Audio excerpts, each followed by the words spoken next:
Hey everybody, this is Adventure 494 bringing you another Skypark tour. Today we are at Newport Nelson Airport, which we arrived a few days ago, and we have a journey to continue to Antonio Maceo International Airport, which is in Cuba, or is it Cuba? Right, so we'll be flying there today in our beautiful Baron. Okay, nice livery today, appropriate for the tour. It's Skypark livery, and the journey will take us about. It's 100. Let me see here. Jump to the map for a second. So it's 230 nautical miles. It just take about an hour 20 minutes. We're gonna head south to Cuba. So we are here at the moment in this airport here, which we arrived a few days ago, and we're gonna head south to Cuba and land on the Antonio Maceo International Airport. Mike uniform, Charlie uniform. All right. So we got a long way to go. And on the way we might just do a bit of diversion to have a look at these landscapes in Cuba, or in some landmarks over here, and after which I'm planning to do some tour in Cuba itself. There's a lot of interesting landmarks here from BushTalk Radio. In fact, there's also another landmark here which is not here, not in the map, but actually is where one of the aircraft sunk, which is this airport here, which is the wreck of the HMS Conqueror. I'm not sure whether we'll be able to see it from the air, but we will have a look through anyway. We'll fly over that. Okay, so let's get into the aircraft and let's get going.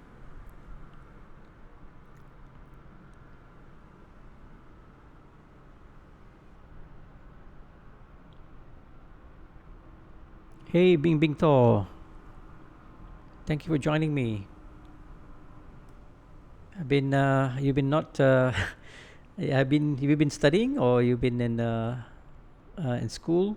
They couldn't join me in my stream, but thanks for popping in anyway. Okay, I'm gonna click on ready to fly, so we're gonna jump into the aircraft. I don't really fly the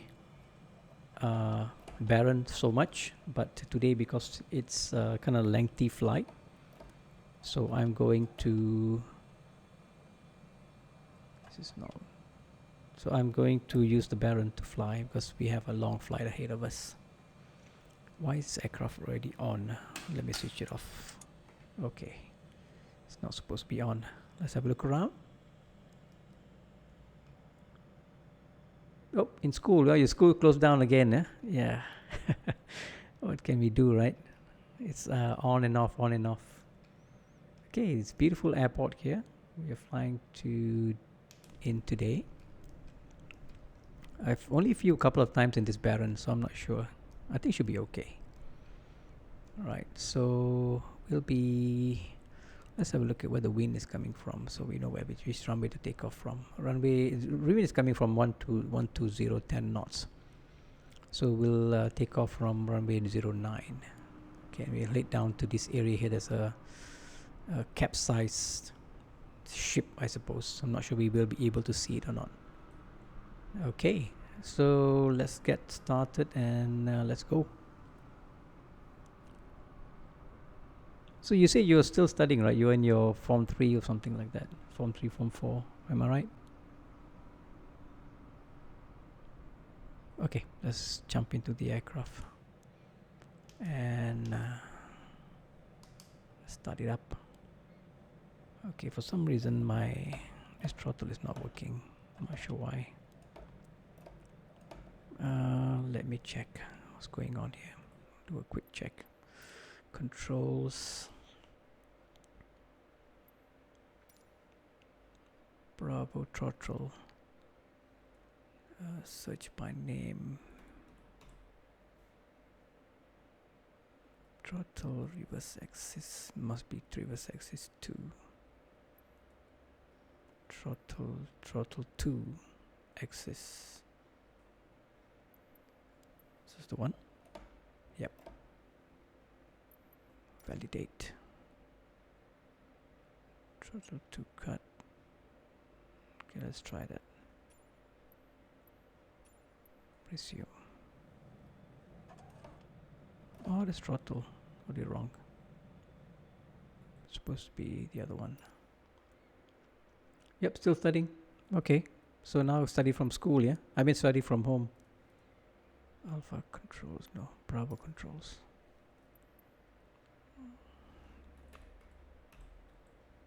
Throttle.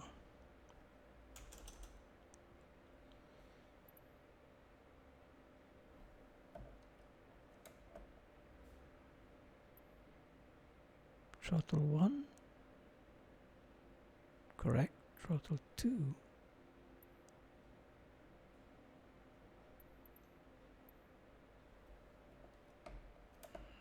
Okay. And then this one is propeller axis 1 and then the propeller axis 2.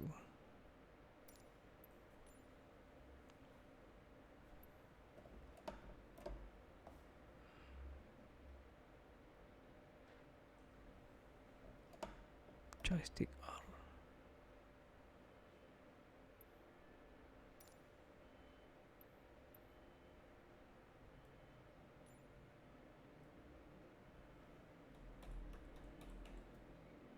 Propeller axis 2. Is that the one? Yep.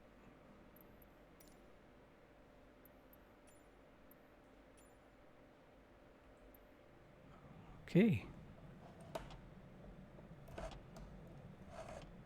Okay, I gotta enable the reverse thingy.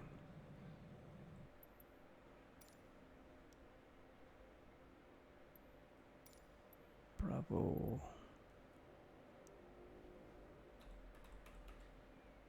Propeller axis 2 reverse. And then throttle. Throttle axis 2 reverse.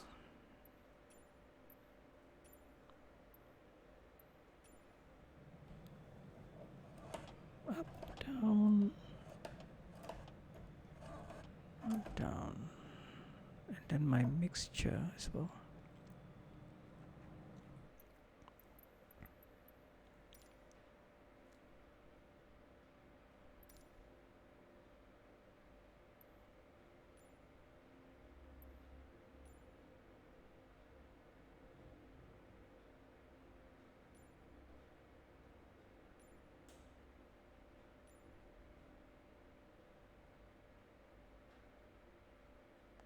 Single.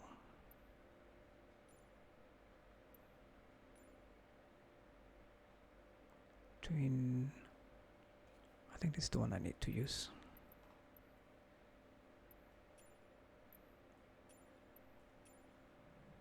Okay.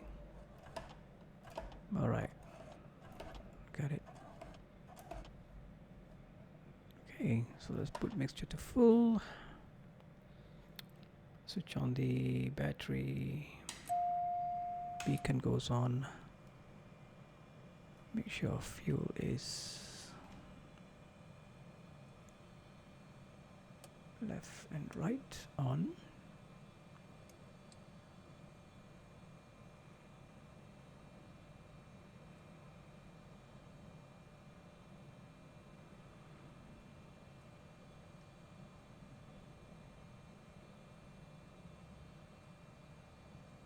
TOS system test. Okay.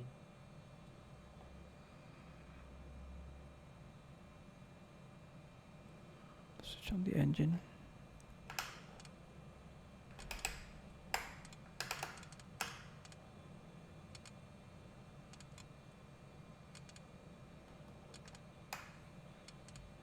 Multimeter.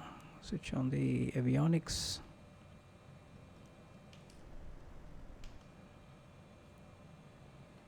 Navigation and strobe lights.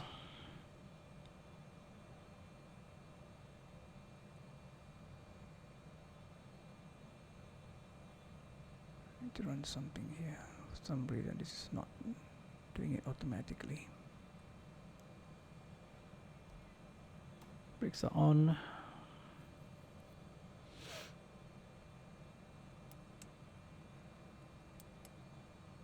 Transponder set on standby. Garmin can go on. Prop to full.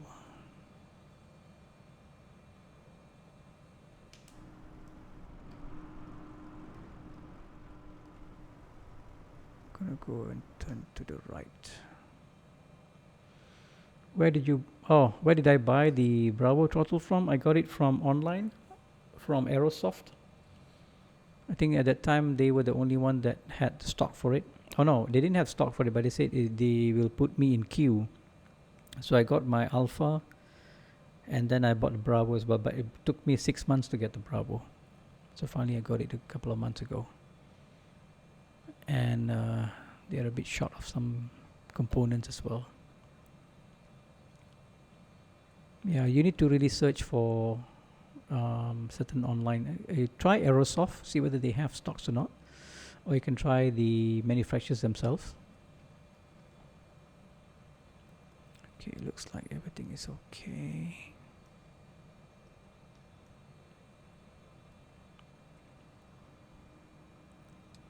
Set the autopilot. Let's set that to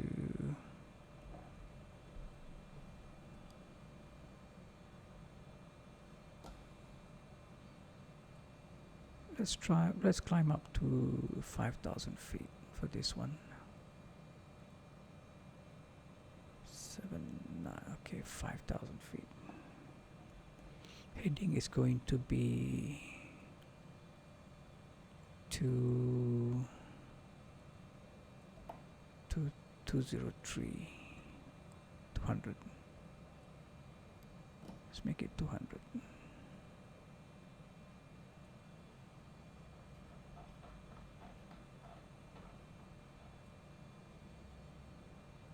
Okay. Right, I think we can start to taxi and take off.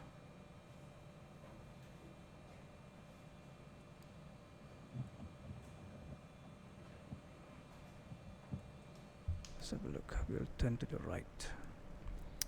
Taxi lights on, brakes are off, and off we go.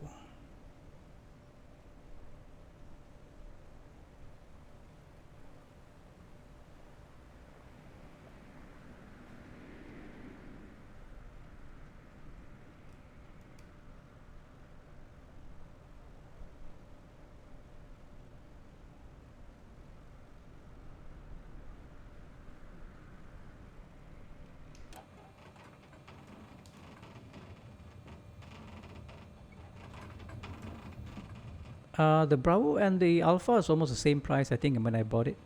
They're the same price. When I bought from Aerosoft, they're the same price. So I'm not sure now whether it's a bit more or less. I guess it's still shortage. Some people are still not getting it. Let's use the runway here.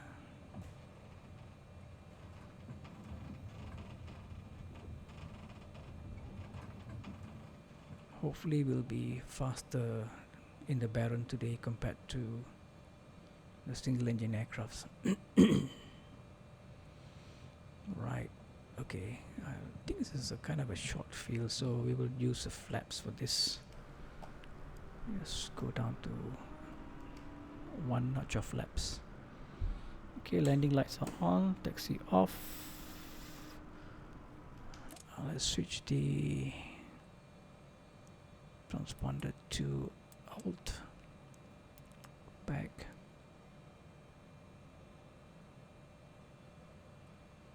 Looks good.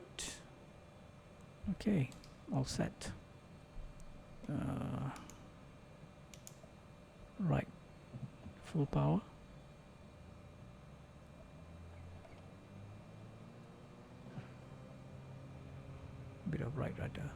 don't say we need rudder for a twin engine aircraft. 50 knots, 60, 70 knots, and off we go. Wow, these trees are very high, or very tall. Okay, gears up. Pitot hit on. Okay, the runway, I mean the HMS place that I mentioned actually was behind us, so we'll do a U-turn. I will need to enable my Skypark here.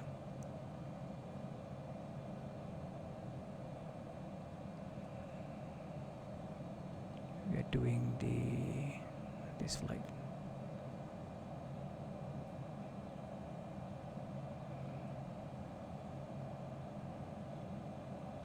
Oh. Turn to the left. Flaps up. Right. We need to. This one here.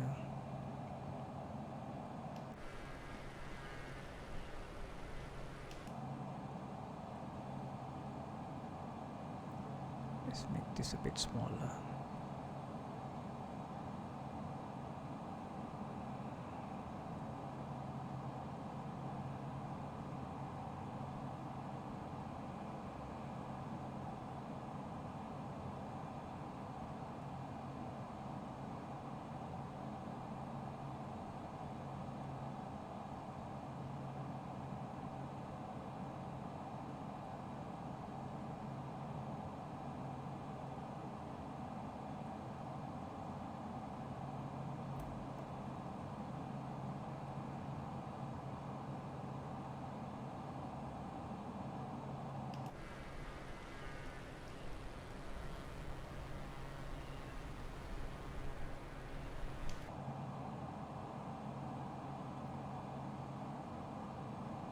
Have you tried Aerosoft? Google Aerosoft and see whether they have stocks.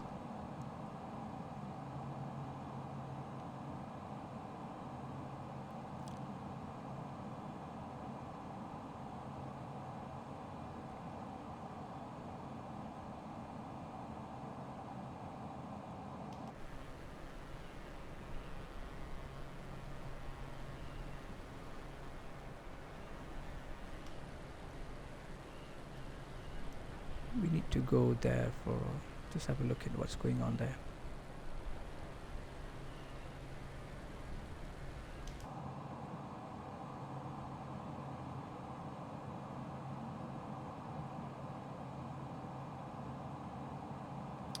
The one I bought was in USD. In USD.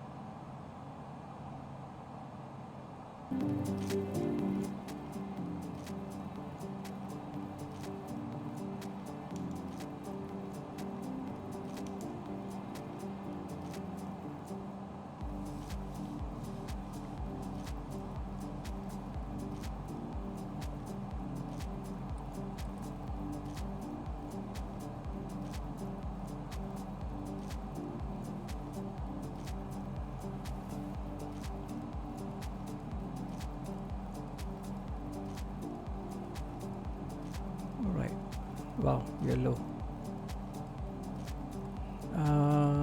Was there a Sleepy, peaceful Rum Cay hides the secrets of its past in ancient petroglyphs, bowls, plates, and utensils found in Hartford Cave southeast of the airport. The Lucayan Arawak historic remnants have only been discovered by locals who came to the cave to collect fat guano. Well documented by Bartolomé de las Casas, the Spanish had deported the population of the Bahamas to larger islands, enslaved and nearly eradicated it within 50 years. In its heyday, the island had 5 settlements and around 529 residents. Past industries producing cotton, pineapple, salt, and sisal from the land have given way to reaping bounty from the sea. Plantation boundaries known as margins can be seen all over the island, which date from the resettlement by loyalist farmers following the American Revolution. Today, nearly everybody lives in Port Nelson. It is the only inhabited town today, with probably around 60 persons. Out of the many deserted places which are falling into decay, Port Boyd, northwest of the airport, is notable for its church. The main source of income on the island has been tourism and second home owners service for a long time. Tourism draws divers, fishermen, and snorkelers to the island's sparkling clear blue water and numerous colorful reefs. Deep reefs and drop-offs surround this former pirates' haven. There is staghorn coral at Summer Point Reef near Port Nelson on the southern tip. At the Grand Canyon, 60-foot coral walls almost reach the surface. White stone formations are scattered along the bright tropical beaches. The wreck of the man-of-war HMS Conqueror lies in 30 feet of water off Rum Cay. She was lost on Summer Point Reef in December 1861. All 1,400 aboard survived. The wreck is preserved as the Underwater Museum of the Bahamas. Okay, we don't see it, but it's supposed to be somewhere around here. Alright, so let's do a right turn and head back to where we're supposed to go.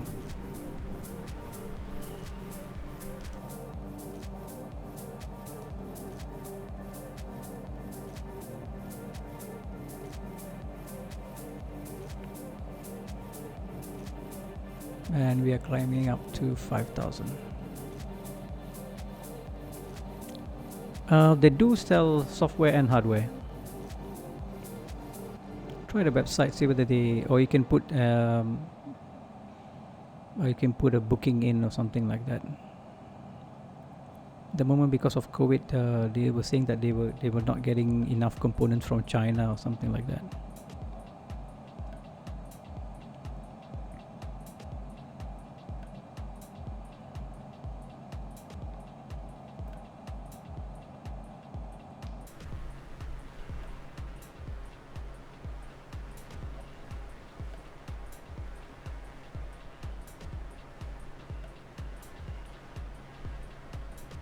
Do you have the Alpha? Do you own the Alpha? If you own the Alpha, then you will have a nice combination of the Alpha and Bravo.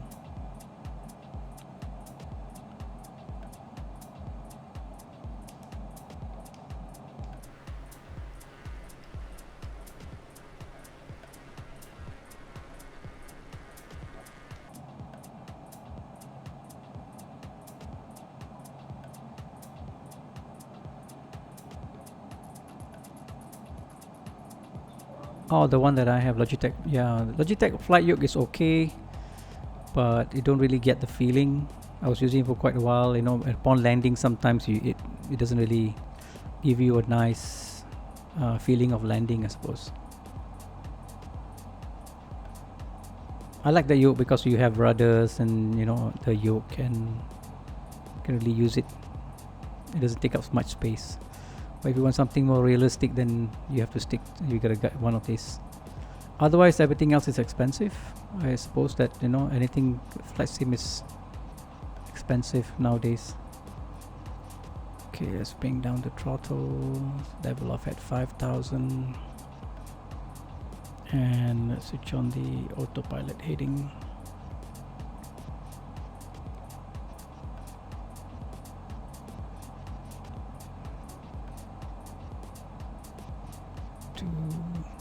Zero and autopilot altitude.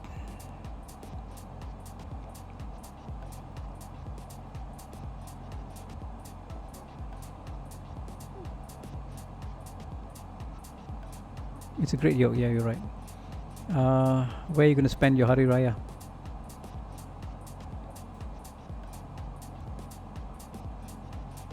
At home? With family?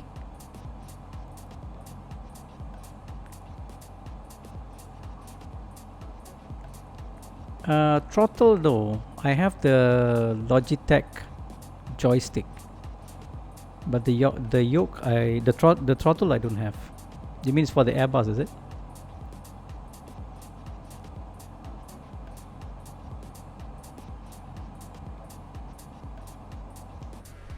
Okay, you're on our way.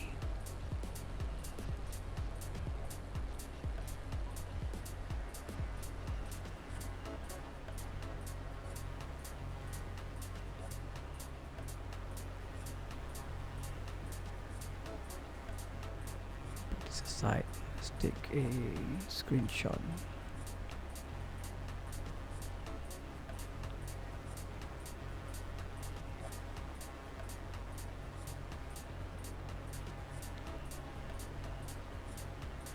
Your throttle broke? Oh, how? How come? Dropped somewhere? By the way, how's my audio? My voice, is it coming out okay? Because someone is on the YouTube is telling me that my voice is low. Is it okay? Because I've got it full volume and I don't want it to be too high as well.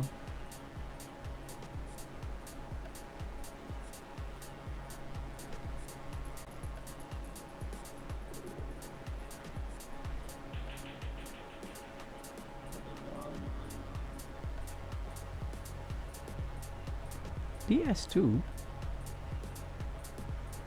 Is it not using USB?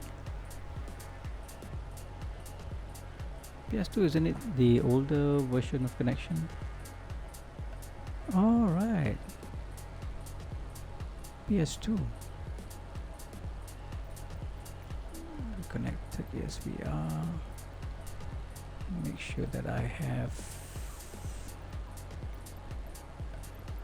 camera fill.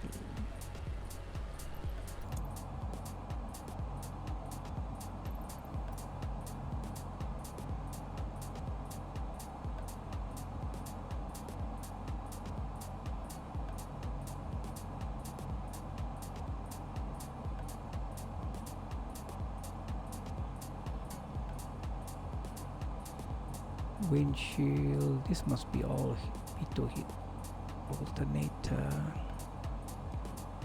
Learning about this aircraft as I go. Beacon stroke floodlights. Oh, floodlights. What are these? Air condition. Oh, these are the lights. Landing brake.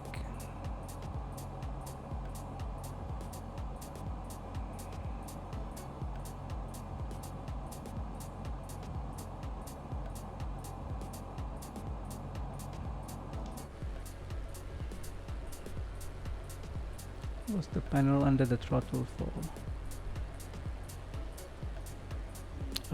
We're talking about here?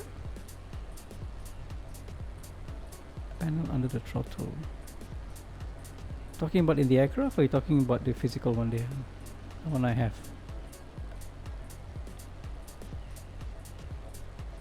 Inside the aircraft?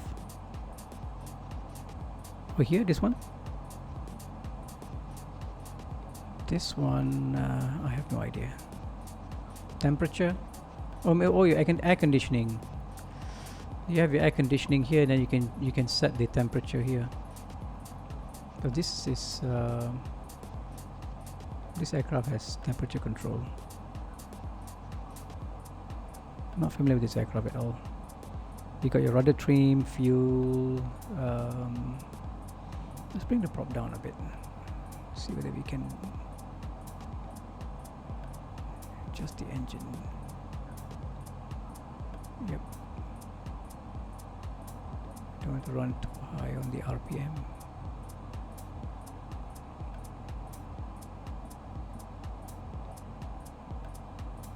Throttle, what's our speed now? 160.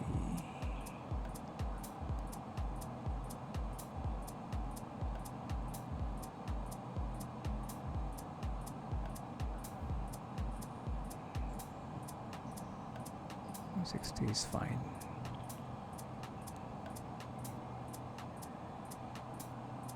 So this is air conditioning, digital climate control. No, that's rudder control.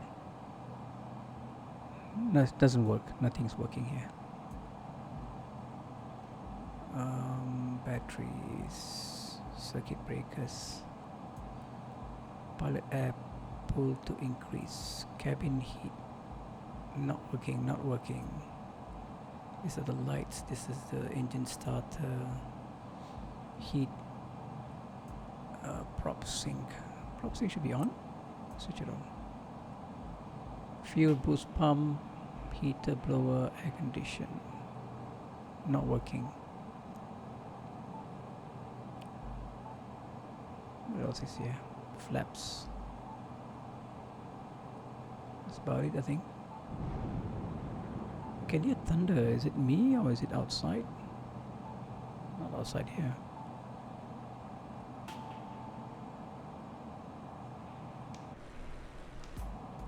We're slightly off track.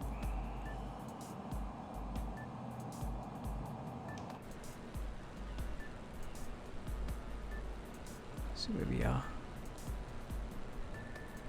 Oh, we're just passing by. What place is this? Dead Man's Cay. These are the Bahamas.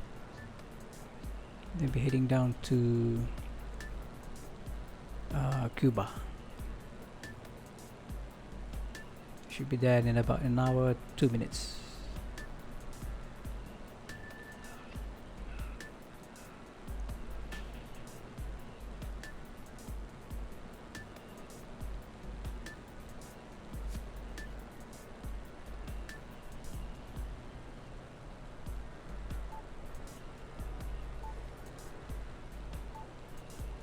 So what are you doing at home today? Chilling.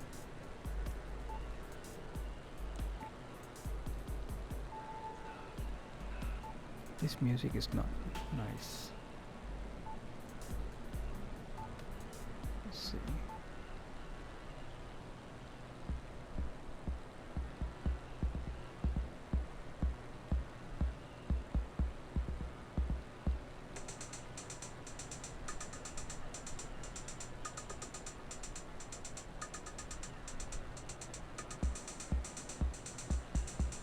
Some jazz. Bored.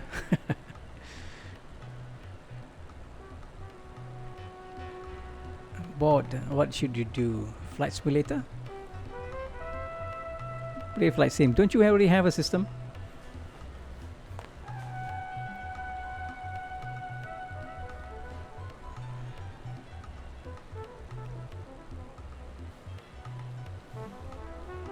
All right. Crashing because of it's not able to take the simulator, or I had a problem before until I brought my PC to my office and it has air conditioning room. Then it was okay. Because when it was my room, I didn't have any air conditioning and it was hot and my PC will crash, especially when you run flight simulator. Okay. What specs are you gonna get? What kind of graphics card? Is the 2080 available now? Or 3080?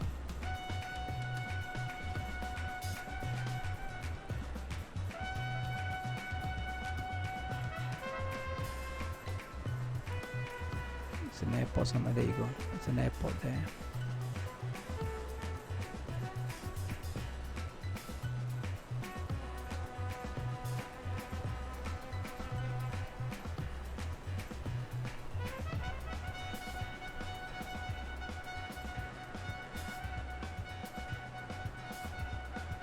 Yeah, if you want to play with Flight Sim on your new PC, you need to decide on a good graphics card. Otherwise, you won't get the high resolution, you know. I'm running a 1080 Ti, and I think I'm on an Ultra, but you still don't get the frame rates that you want. If you look at my frame rates, they're not really exactly smooth yet.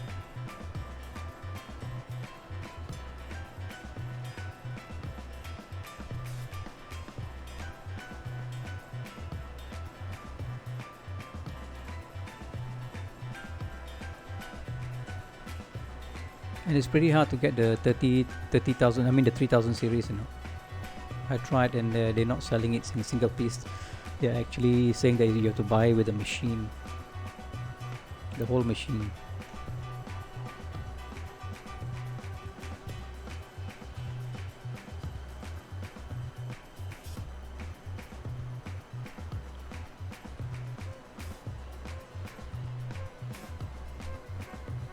Let me grab a shot here as well.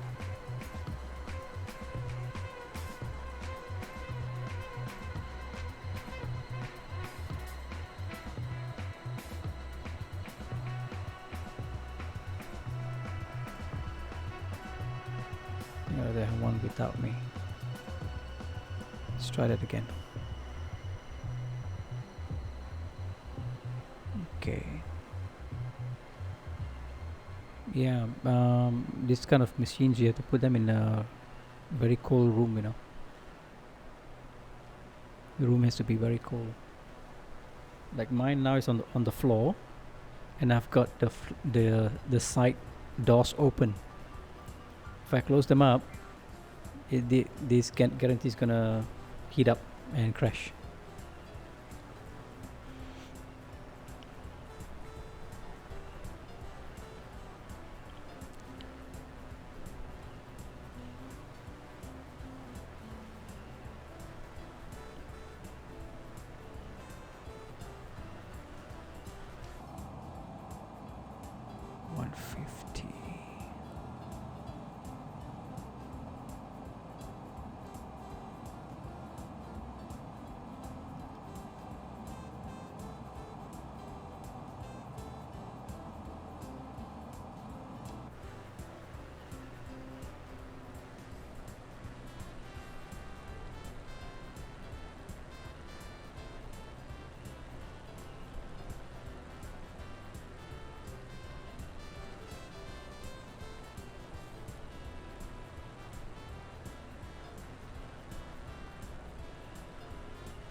GTX 950.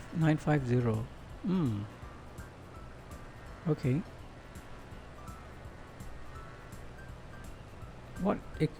What is it equal to as in NVIDIA?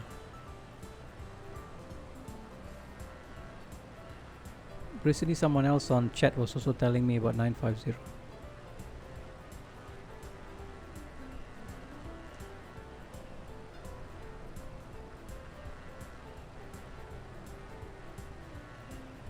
GTX 950, let's have a look. Let's close this down. GTX 950.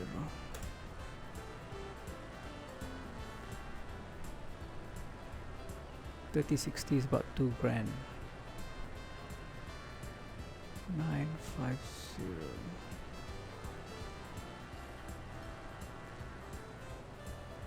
Will this be okay? 1050. Hang on.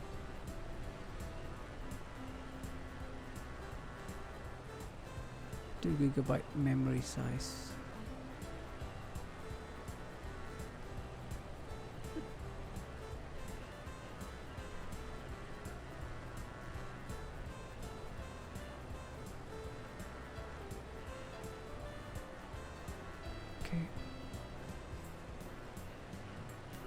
GeForce GTX 950, GeForce 660.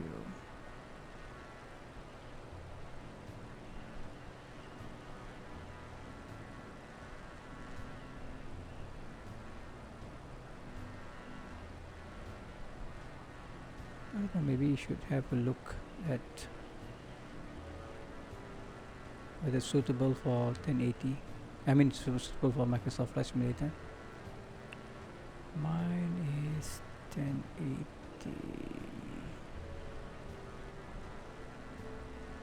It's not here. Can't see. Or 1070 Ti. And 1080 Ti. This is the one that I have. 427%.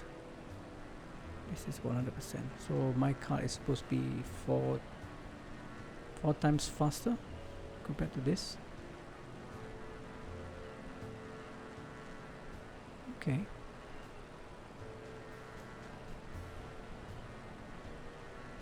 Could be RAM or CPU. Yeah, it's just maybe just heat. If you are in an air conditioned room, then try opening up the side doors.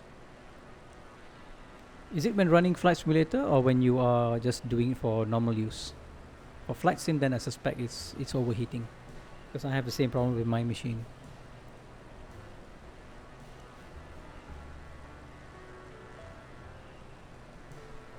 This music is putting me to sleep. Let's try that. Electronic music again. Yeah.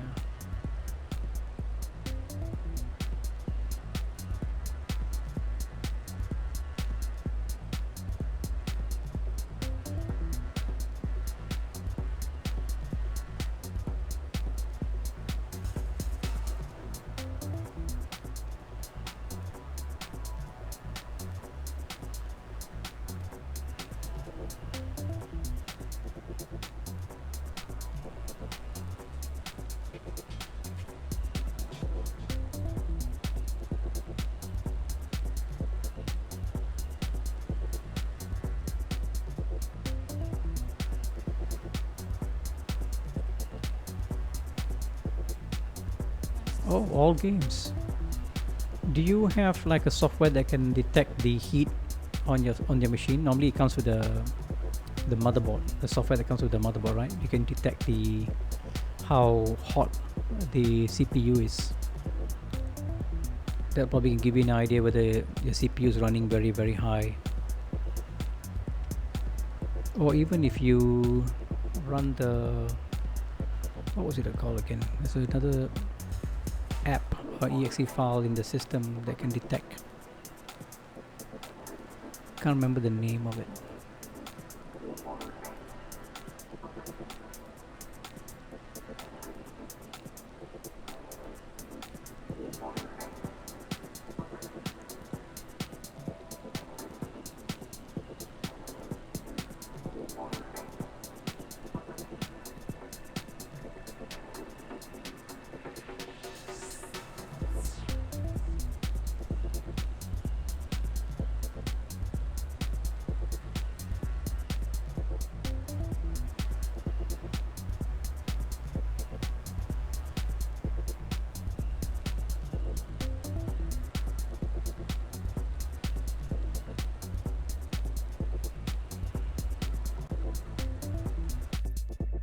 Oops. I want to go to showcase. Okay.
Why are we stalling?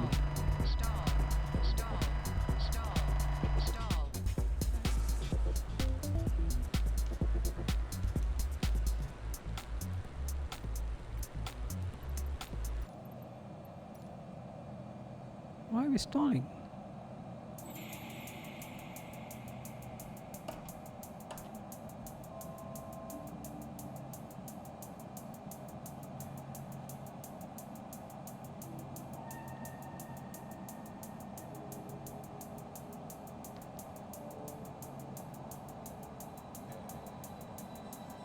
Feel the sunlight in my face. This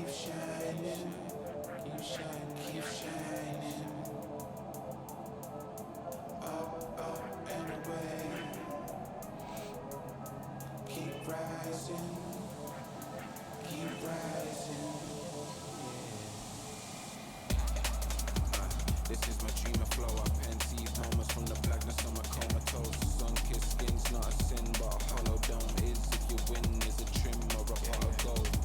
Walking where the rain bows over homes. They pray on my shade and know we got us hold. Getting brainwashed over holes. Nose to nose like them MYRP when I'm on the road.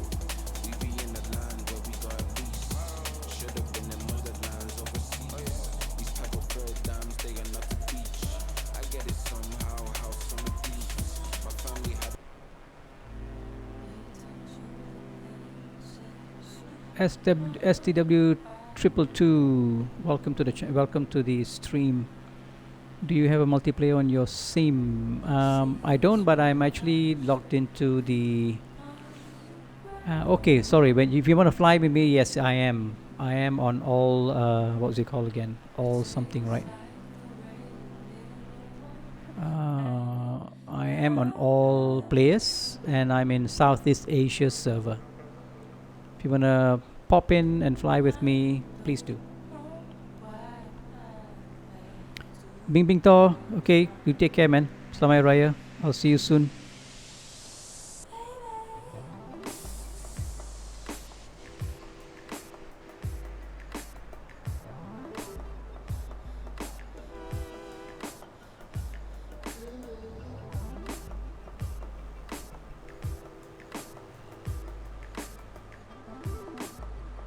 It is on multiplayer, I think.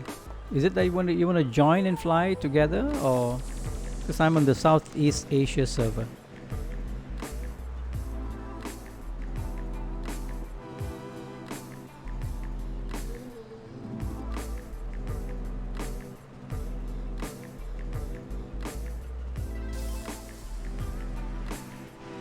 Great, please join me.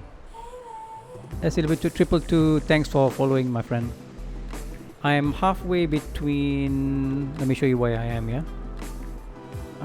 This is where I am. So if you zoom out, actually, I'm off my. This is Florida. I'm actually flying from the Bahamas to Cuba. So I'm somewhere in the middle there. Most welcome to pop in there and say hi. We can fly together.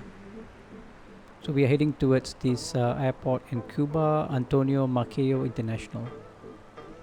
We're doing the rum tasting tour from Skypark. Please do join me.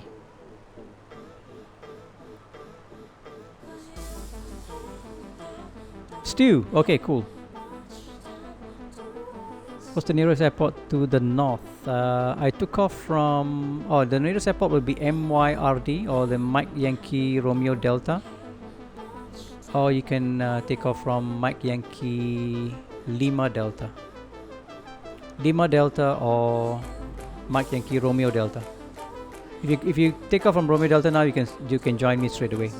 There's some islands over here. Duncan Town. I'm at 5,000 feet. 6,000 feet now. Where's that? Yeah, it's coming up, so it's supposed to be there. The runway is supposed to be there.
Sorry about that. Thank you for letting me know. Mike was. There's one guy here. There's one aircraft here. So Cessna 172. Height of about 6,000 feet.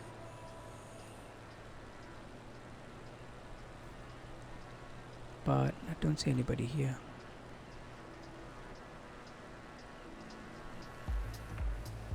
Because I've always left mine on all players. Oh, there you go.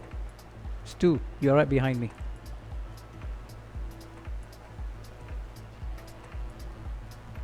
How far are you?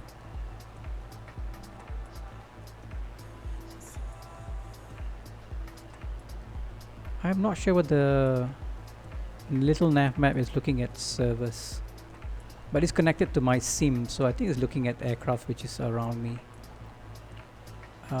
Which aircraft are you on? Are you on the Cessna? Because I see you at the back here.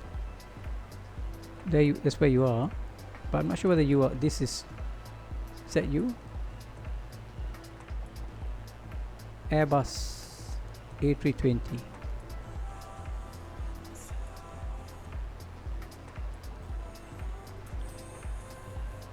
It's an Airbus. There's a Cessna there, and I don't know whether you are behind me somewhere.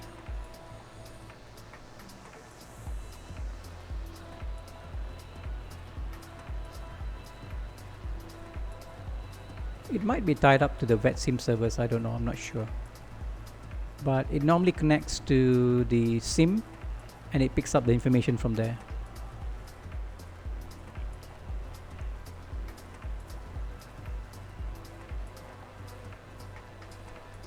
A version of my plane or the Bonanza. I don't see your. I can see your label, but I don't see your aircraft. Not sure whether you are much further away from me.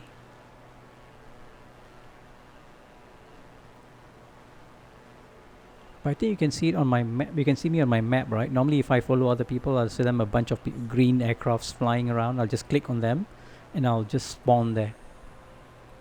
That's how normally I join some people up. You'll see me on this little green aircraft on the map inside Microsoft Flight Simulator.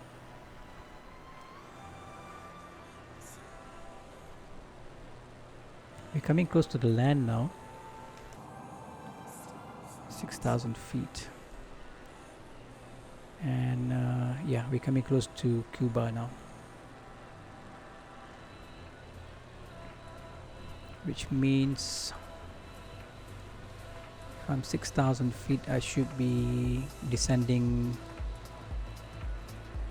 at 3,000, no, 10 nautical miles.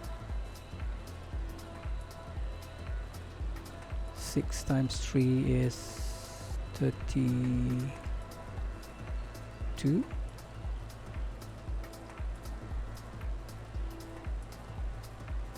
24.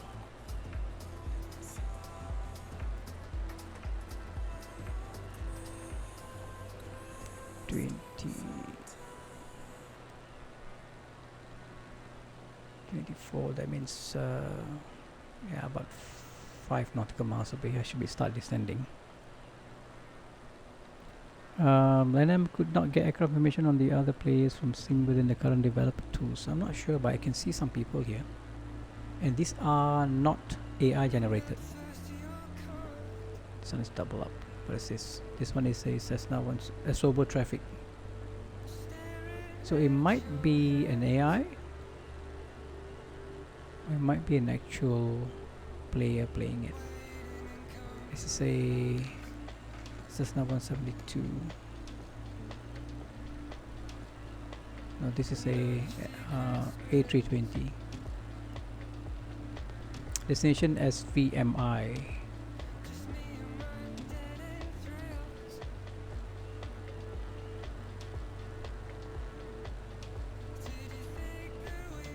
Before I land though, I want to go and have a look at all these places, what these places are all about. There's supposed to be like a point of interest.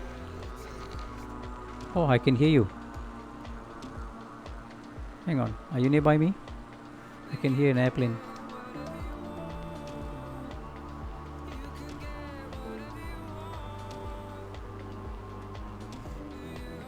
Are you above me? Below me? Oh, there you are. It's a deer flyby.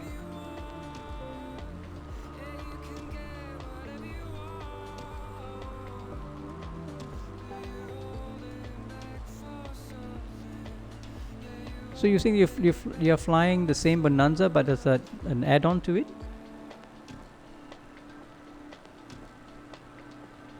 Yeah, I don't see anybody as well. I don't see anybody else. I'm not sure why LNM is reporting that.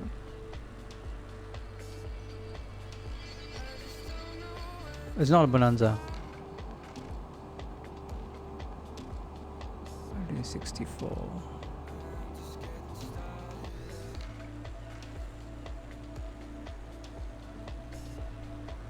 Oh, it's a Beechcraft.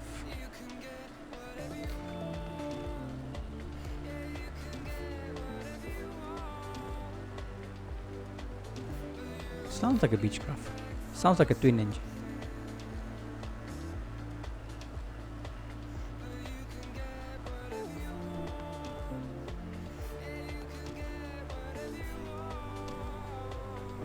Here you come around.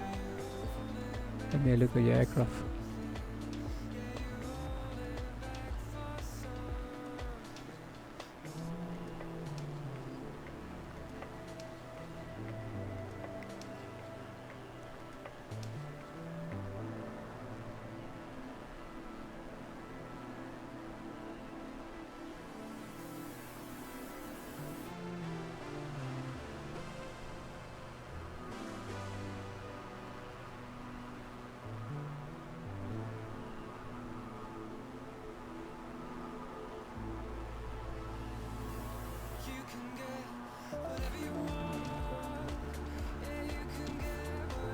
All right, I know what this one is. This is the I can't remember the name. I wanted to fly this one today. What's it called? I know it's one of the list of the aircraft.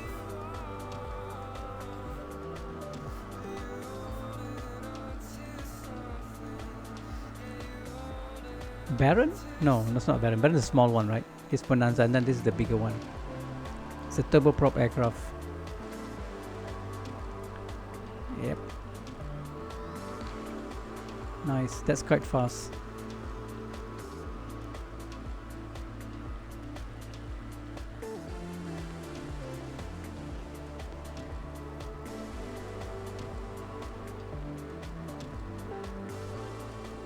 Yeah, mine's a Baron.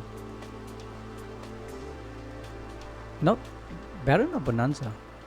I thought I was flying the... Oh, Bonanza is a smaller one, sorry, yeah. Get my Beechcraft confused. This is a... Yeah, Baron.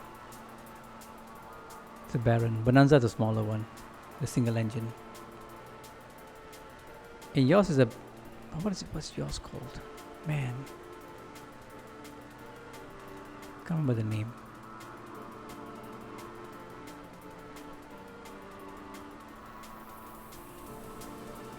So if we have time, what we'll do is we will fly around this area here. Some nice POIs here. Alejandro the Humble, and I don't know what that is. It doesn't say. I'm not sure if it's a POI or what. Cruz de la Para, Camp X-Ray. We have the Guantanamo Bay over here, and then we'll head to the airport. And the next destination is supposed to be Haiti, going down towards here. So let's...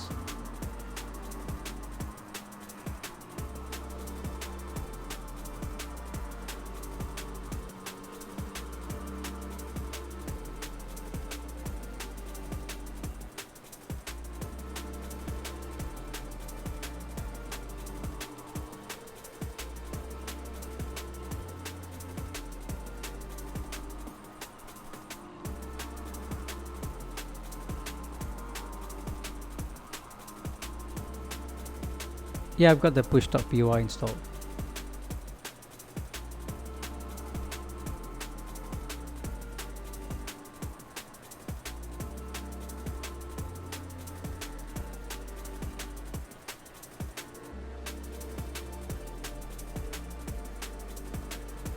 I love going around and learning about places. Hence the reason why I'm using Skypark, because they come up with a lot of tours and all that stuff. So that's land there.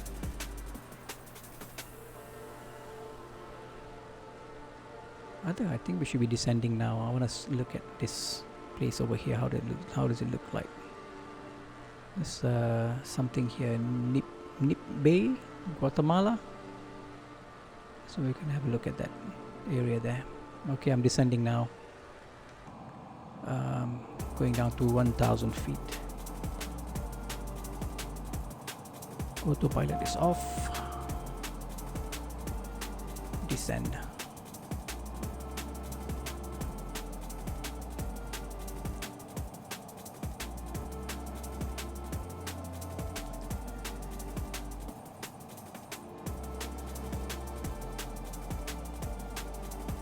Oh, this aircraft drops like a brick.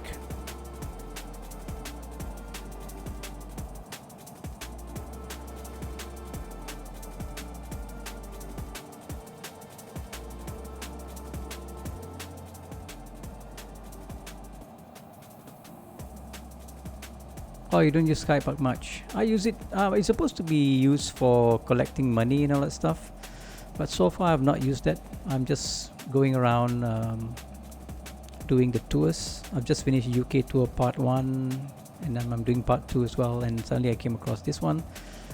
Sounds good, sounds interesting, so I said I might as well just do this one, because nowadays car park, they will charge you if you want to do if you relocate. They'll take money out of your whatever money that you have in Skypark. So I had to pay some relocation money for this particular tour.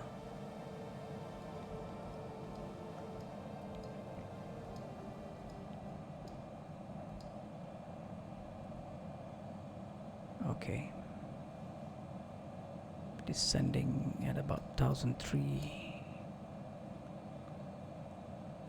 feet per minute. Okay, let's see where we're gonna go.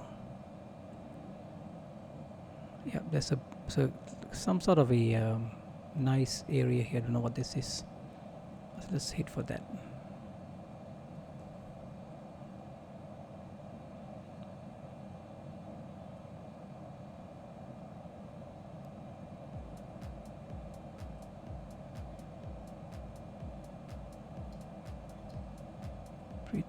feet. Yeah, you're right. There are 2 modes now. I think it's called, what is it called again? Discovery, and I'm not sure what the other one is. So I'm in the discovery mode.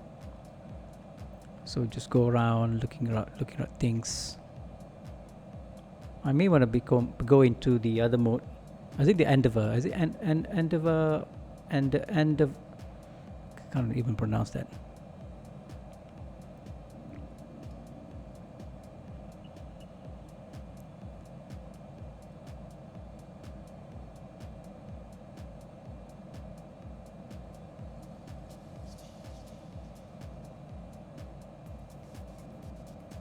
(1,900 feet).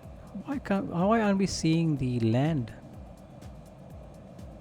Isn't there any land here? 1,700 feet.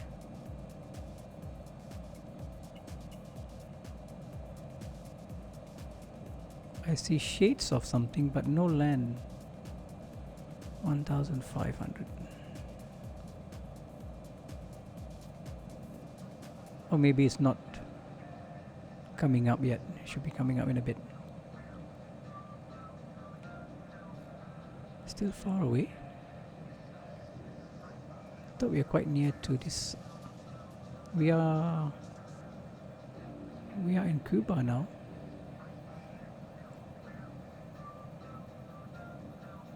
Oh yeah, I see land in front there.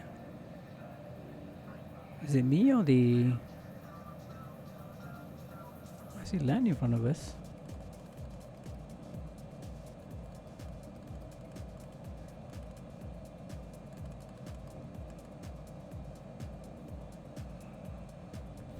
Feet, we're too low.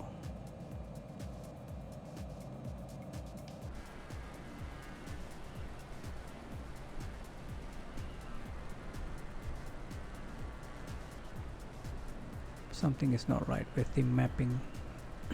Yeah, I can see the land which is right in front there. But according to the map, we are supposed to be there.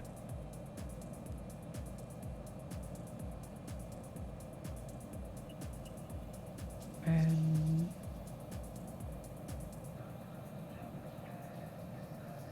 oh yeah, you're right. 85 nautical miles. That's strange. Okay.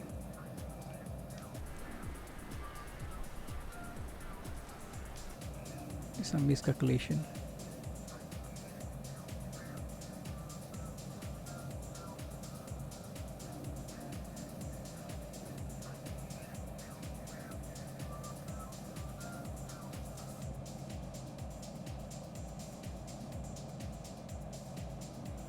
Okay, I'm climbing up to 3000.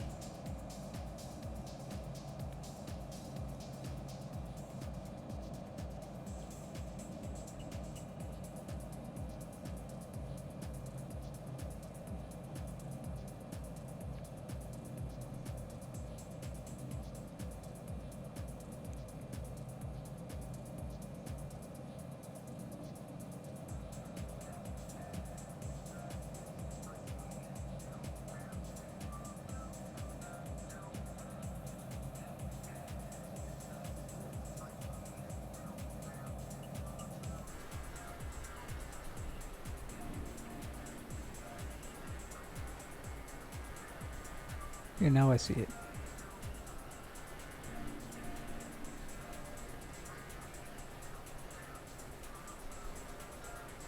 Decent calculation assume you are yeah.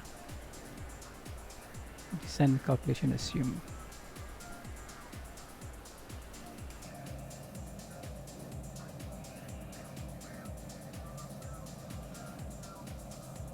Okay, leveling off here first.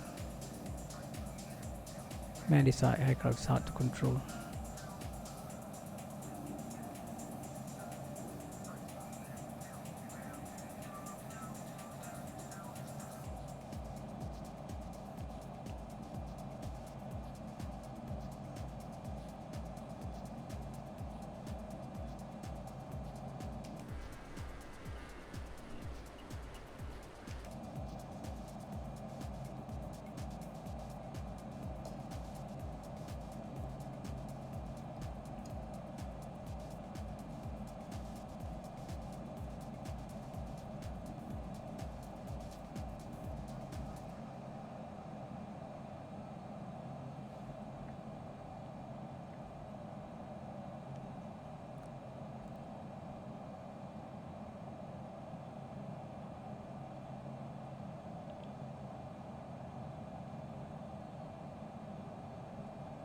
Heading S21.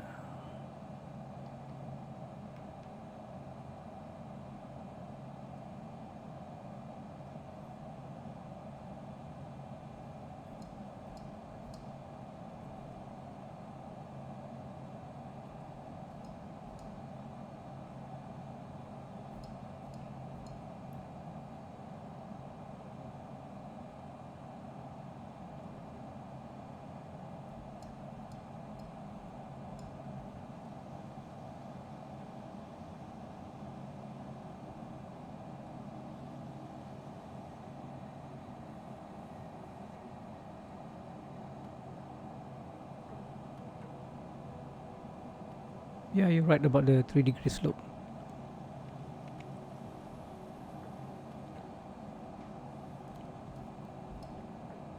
Because this aircraft fell like a brick.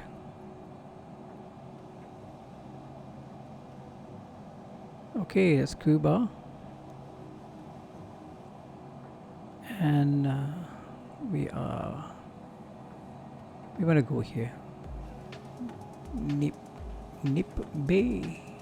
Guatemala.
1,000 feet.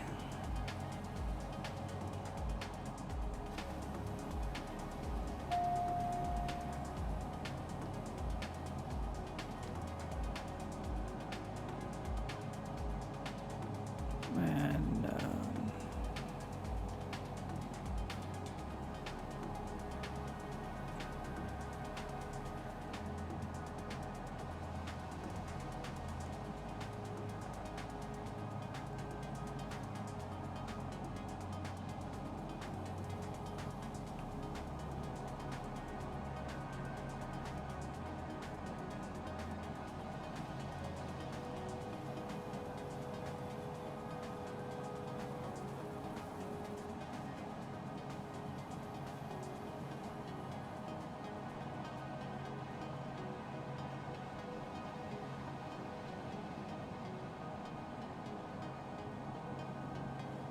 okay, that's us.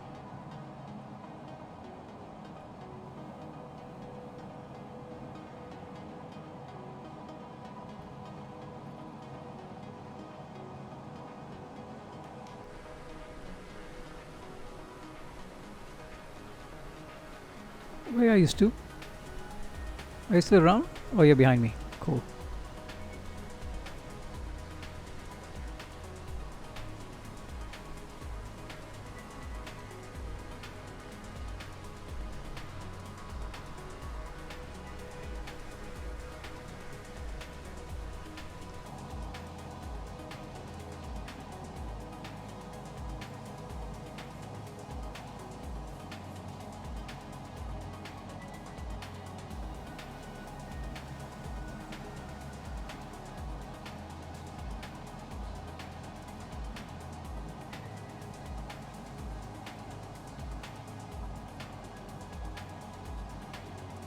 Nipe.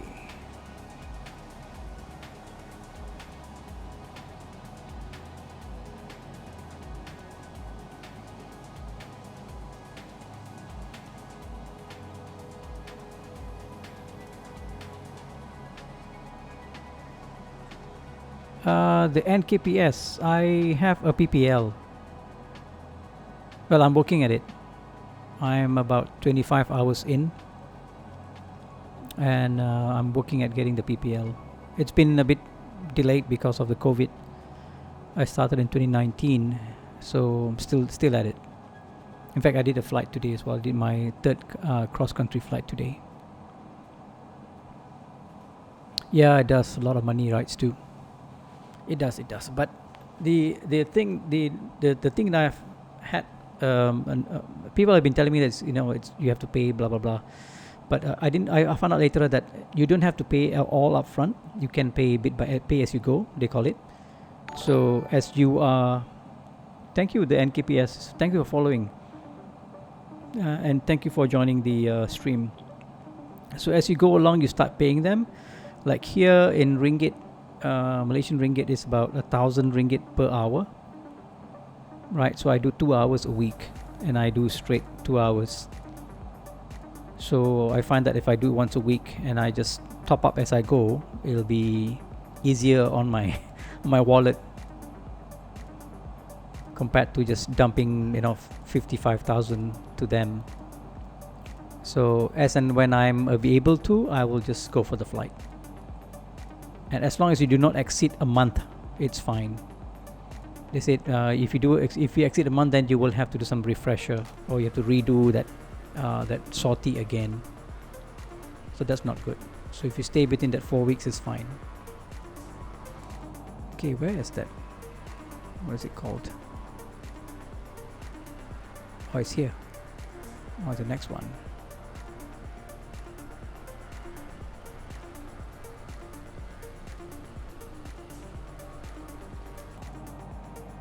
Okay, we're trying to go to this POI over here. Yeah, maybe you should. Where are you from, Stu? If you're in UK, then you have more choices, right? UK or US, you have a lot of choices. In this region over here, we have very limited land and not many flying clubs. This is the one that is nearest to me, and I find that they're pretty good. They have got all the aircrafts and all that. But I guess if you live in the US or in the UK, you have much more choices.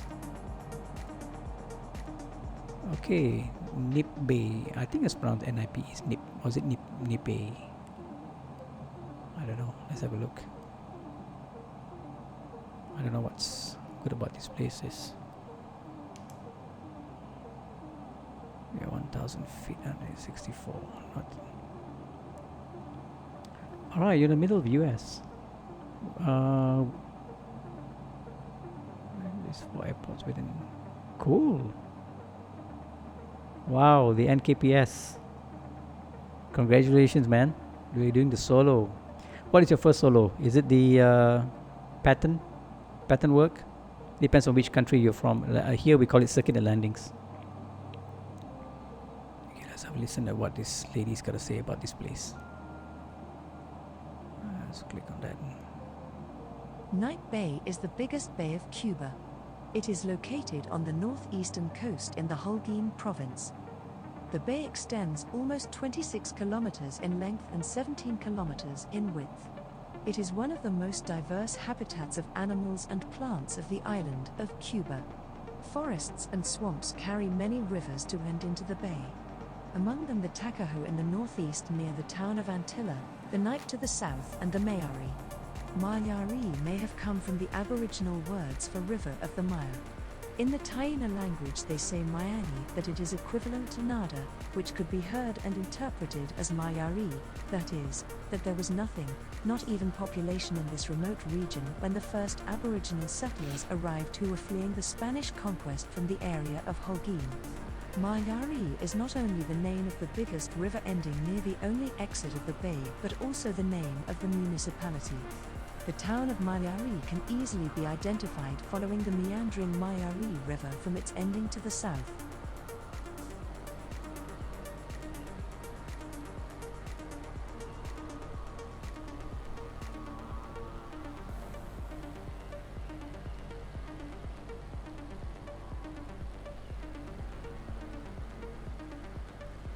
Nipe Bay is the biggest bay of Cuba. It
Okay, no worries, man. Yep, you land and you go to bed. And thank you very much for the company. Yeah, appreciate that. Stu, and all the best with your flying.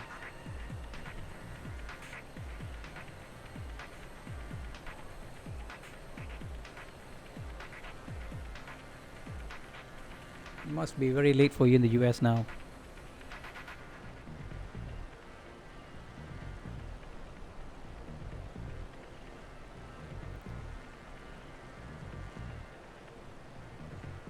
How far are we?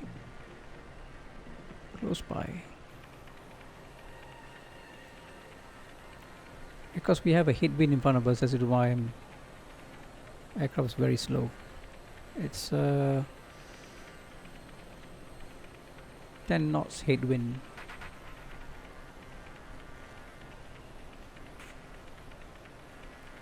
Put some power to it, I suppose.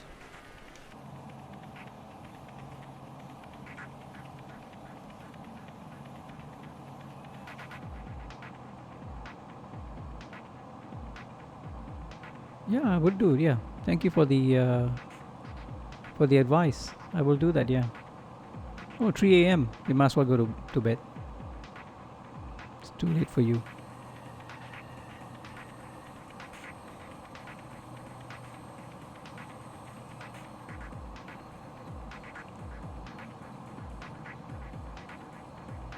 Okay, coming up.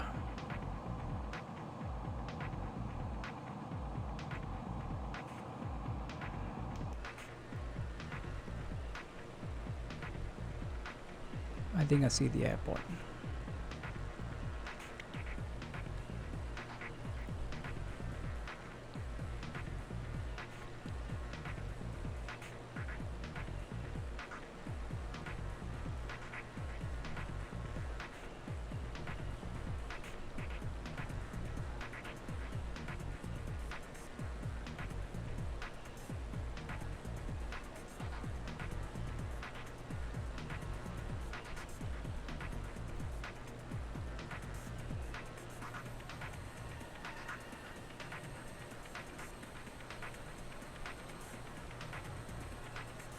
Yeah, you're right. We have to fly in the sim as well. Wherever you can, where you learn from at flight school, you could go and practice. You're correct, yeah. Even Forder, the guy who flies with Microsoft team, he does some training for flight simulators. He said the same thing as well. You gotta go back and redo it again on the flight sim.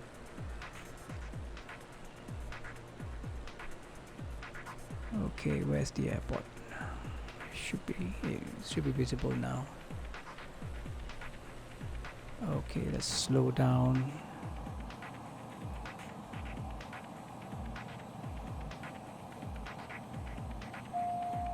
Autopilot goes off.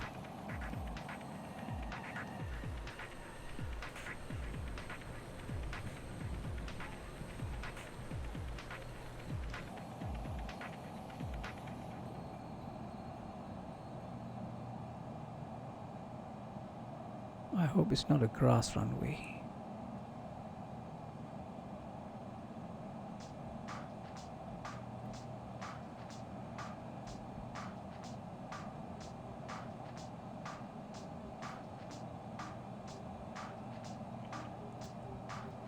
Flaps 1.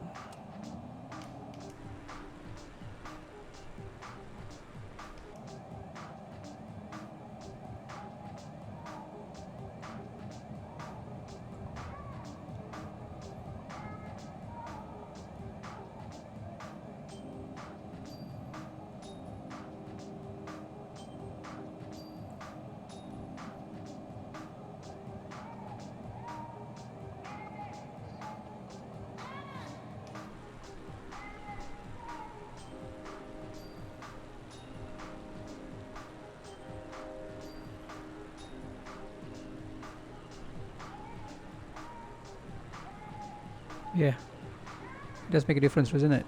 If you practice in the sim, maybe you have shorter hours.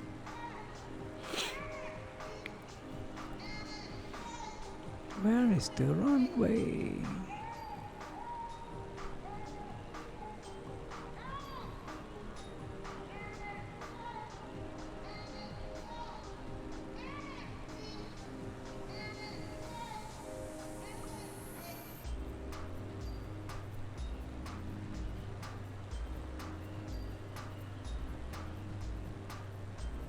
Should be right under me now.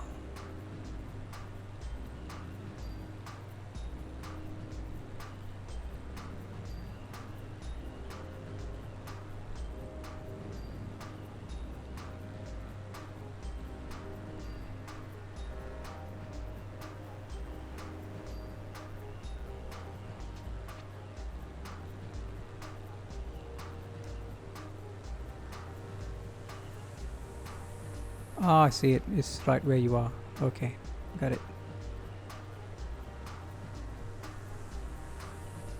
Yeah, I can see you. On my way. You're done for the day? Okay, cool. I'll just do a touch and go and I'll go back to the original airport. Mike uniform, Charlie uniform. Nice, okay, I see it now.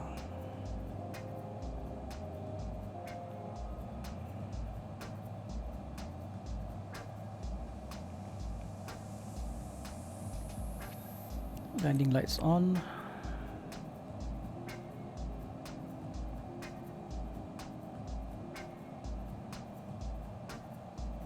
Orestes Acosta.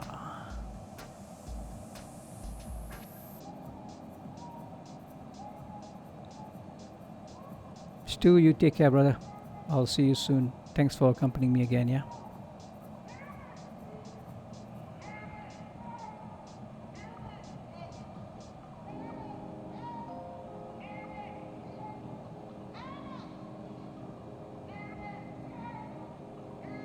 Gears down.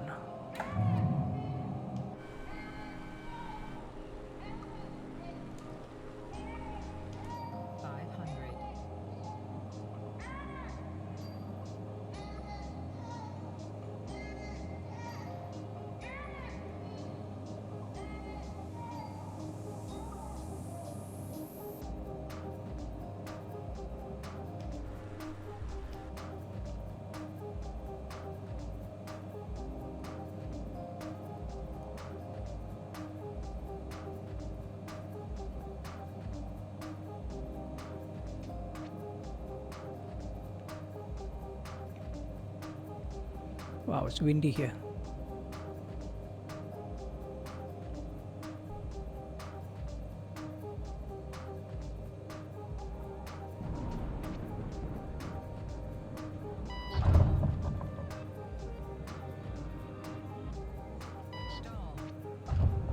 Whoa.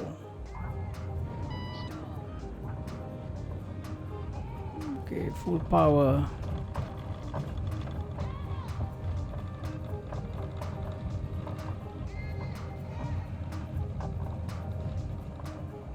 Takeoff. That's not a good landing. Gears up.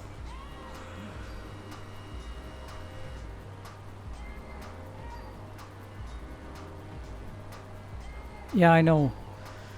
I like to I fly the Cessna 172 because of the length of the distance today, 200 nautical miles. So I thought of taking the Bonanza, maybe arrive a bit earlier. I'm not familiar with the Bonanza at all.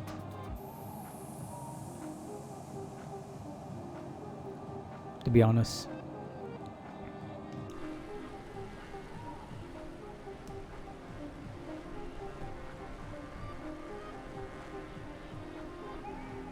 Okay, so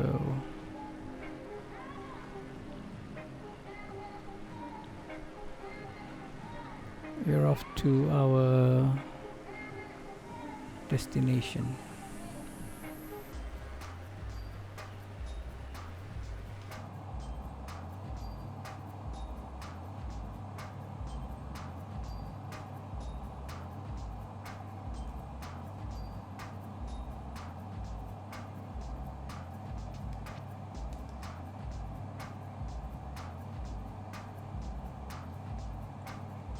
There's another airport here somewhere. Yeah, right in front of us. I'll do a touch and go there as well.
So we're coming up to another point of interest, which is Cruz de la Para.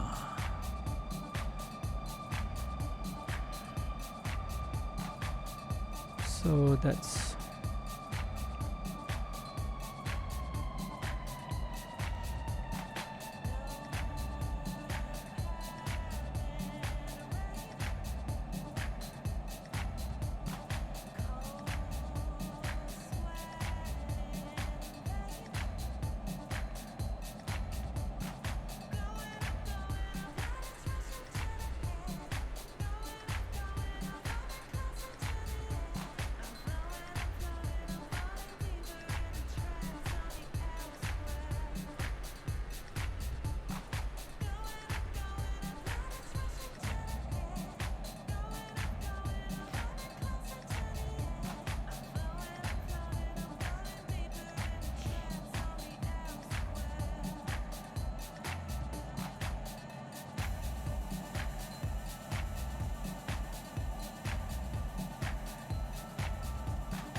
Here's an airport.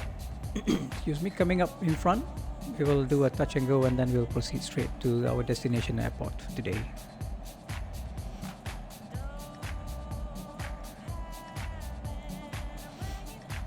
Runway is gonna be runway 16.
Landing lights are on.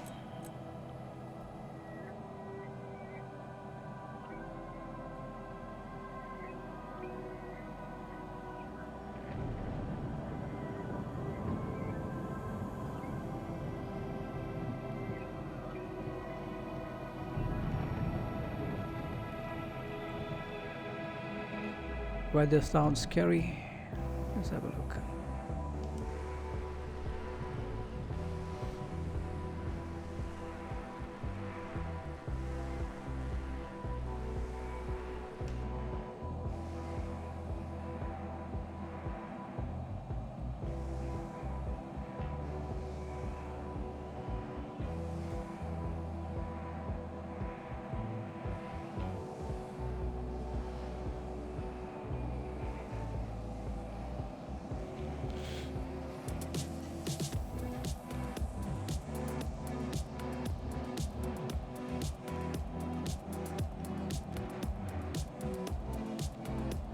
Yep, I see the runway. Flaps. Flaps 10.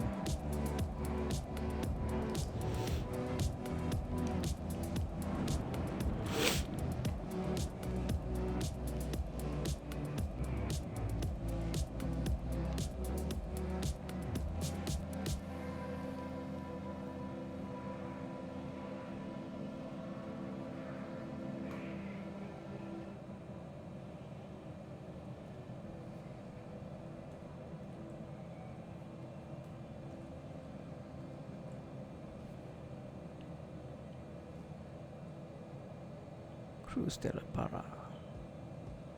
La Cruz de la Para, or the Sacred Cross of Para, as it is referred to in English, is a wooden cross which was erected by Christopher Columbus in Cuba after he had landed there during his first voyage in 1492. It is considered the oldest artifact connected with Columbus to be found in the Americas. Referring to Columbus, Friar Bartolomé de las Casas, O.P., who later chronicled the conquest of the Americas, wrote that, on the 1st of December 1492, he placed a large cross at the entrance of that port, which I believe he named Porto Santo. Of the 29 crosses planted by Christopher Columbus in the New World, this is believed to be the only one to have survived. It was offered as a gift to Pope John Paul II by the people of Cuba on the occasion of his visit in 1998, the first ever by a pope, but he declined to remove it from the island. The Gears relic down. remains in Baracoa, Cuba. La Cruz de la Para, or the Sacred Cross of Para, as it is referred to in English, is a wooden cross which was erected by Christopher Columbus in Cuba after he had landed there during his first voyage in 1492. It is considered the oldest artifact connected with Columbus to be found in the Americas. Referring to Columbus, Friar Bartolomé de las Casas, O.P., who later chronicled the conquest of the Americas, wrote that, on the 1st of December 1492, he placed a large cross at the entrance of that port, which I believe he named Porto Santo.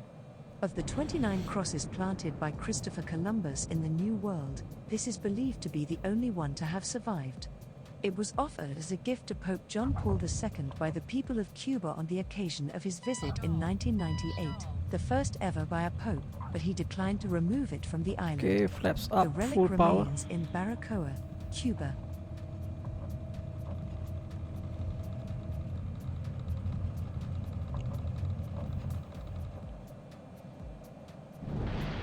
Right. And gears up.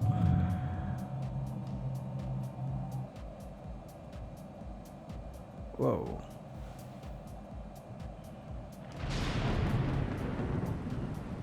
Cruz de la Para.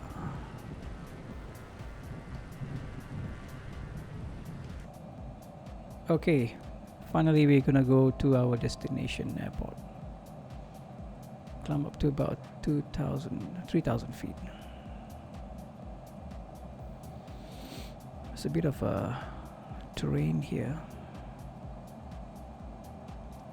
1,005, so 2,000 would be just nice.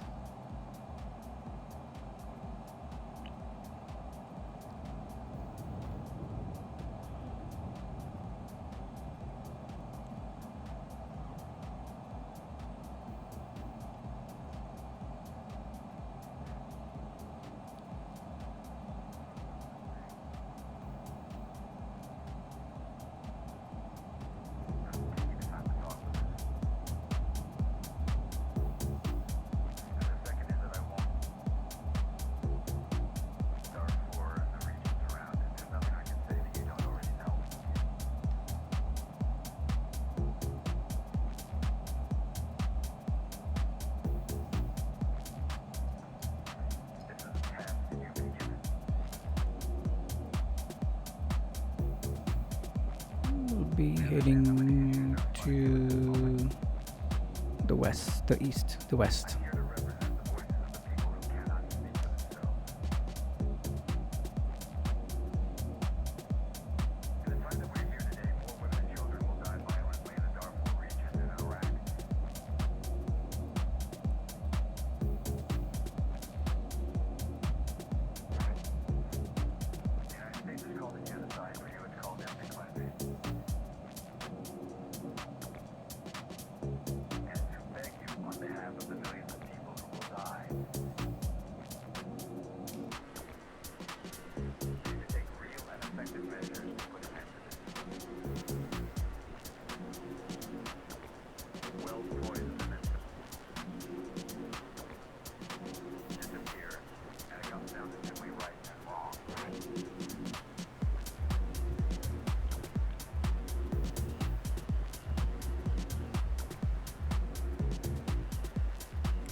There's Guantanamo Bay over here that we want to have a go and look at. Camp X-Ray and Guantanamo Bay.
Right, we are near Imias, San Antonio del Sur. We do a right turn, we head towards Camp X-Ray, and we should be arriving at our destination in about half an hour.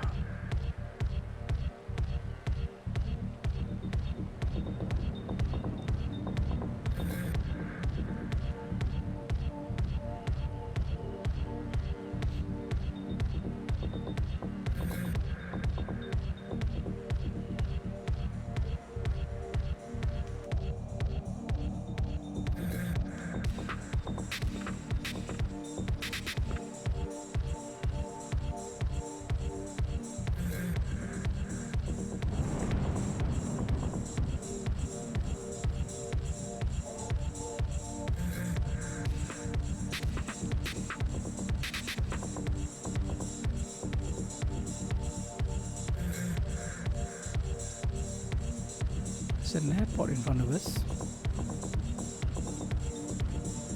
Interesting. It's not in Little Nav map.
Let's have a look at the airport.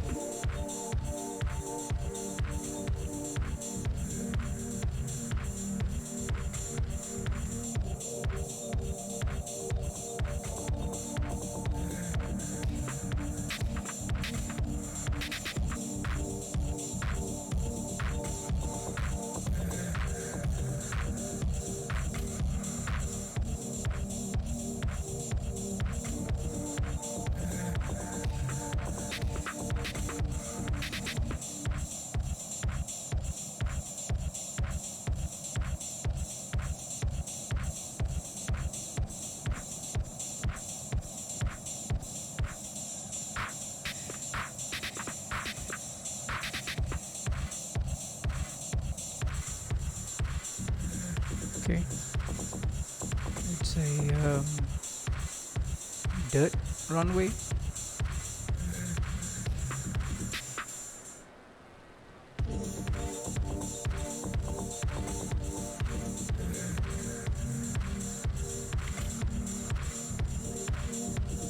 Let's do a touch and go.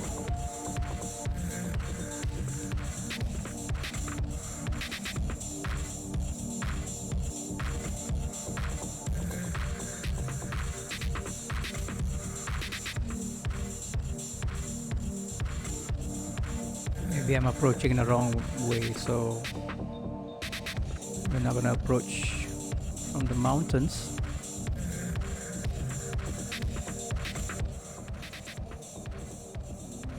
See if I can do a quick turn here.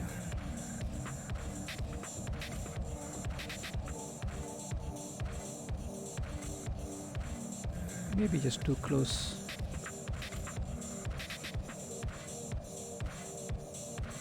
Yeah, we are too close.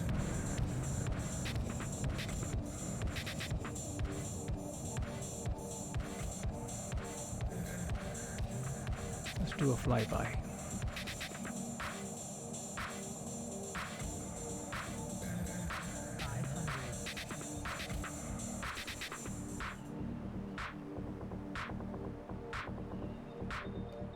Yeah, we'll do a flyby.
Okay, no more stops. Let's head straight to the airport.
Okay, looks like the autopilot's broken. We'll fly this aircraft manually then. So this is The Imias Formation is a lithostratigraphic formation dating back to between 16 and 11.6 million years ago in the Middle Miocene period. It is the result of geotectonic movement. It extends from the base of the Mariana and Imias mountain ranges to the southern coast and sea of southeast Cuba. Fossils of decapods, 10-feeted crustaceans, including many familiar groups such as crayfish, crabs, lobsters, prawns, and shrimp, can be found here. A remarkable site is located on land near the town of San Antonio del Sur right up north. The microfossils in the marls and limestones, identified by Sanchez Arango in 1975, include ostracods, so-called seed shrimp of a size between 1 and 30 millimeters, and foraminifera, members of a class of amoeboid protists characterized by streaming granular ectoplasm for catching food and other uses, and commonly an external shell of diverse forms and materials. The mainland area today is a protected ecological reserve. The Reserva Ecológica Betaquiri. The terrain is generally shale and rough. Its coasts are mostly steep, although there are some sandy beaches such as Sabanalama. Today it hosts a sizable number of endemic and rare cactus species like the bighorn avocado and some trees like the guayacwood or Guayacum officinale, a slow-growing tree which is not only appreciated for its particular wood but also for its medical use. Guaiac cards impregnated with the resin of the tree, lignum vitae, can be used to determine if blood is present in stool. The resin can be made to react with parts of the blood when exposed to hydrogen peroxide. Guayacwood, or roughbark Lignum vitae, was listed as an endangered species by the Yukon in 2019 for its overexploitation. Beta Kiri is also known for its population of rare and endemic birds such as the Zapata sparrow and smaller reptiles.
So we are approaching Guantanamo Bay, Camp X-rays on the right hand side.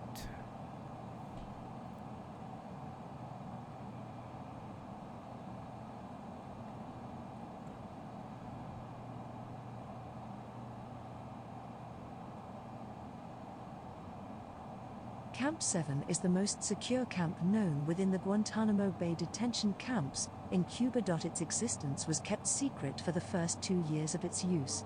It was constructed to hold the 14 high-value detainees who had been held by the CIA and were transferred to military custody on September 6, 2006.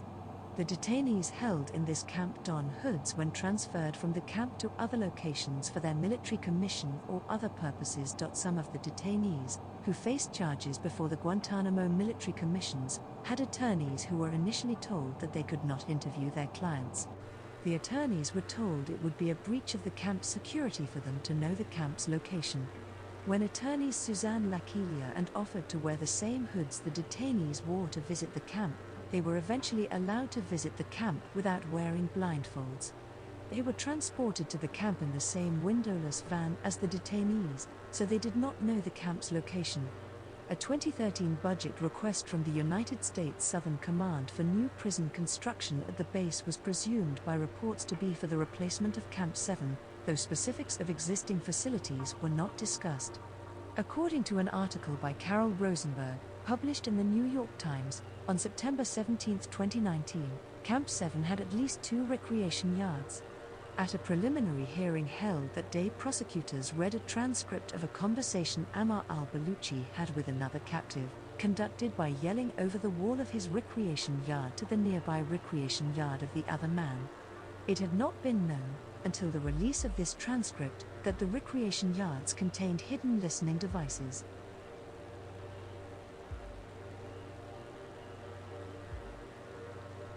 So here we are at the Guantanamo Bay airport.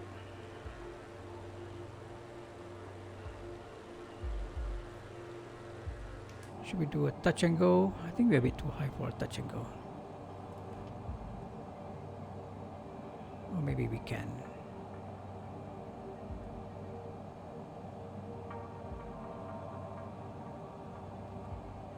Yeah, we'll do a touch and go here. Flaps. 1.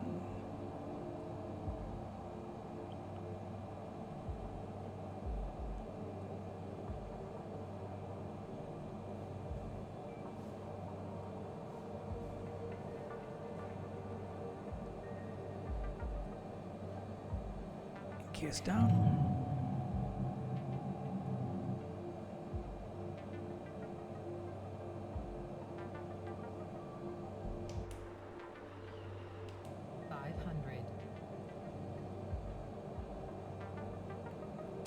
Flaps 20.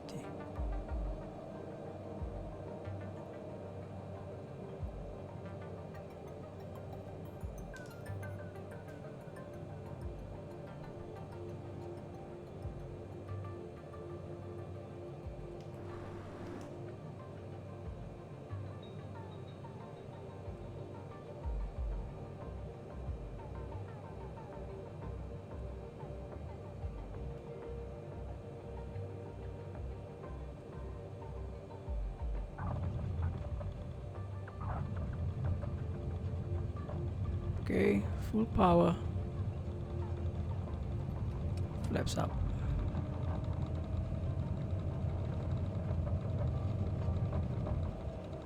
Off we go.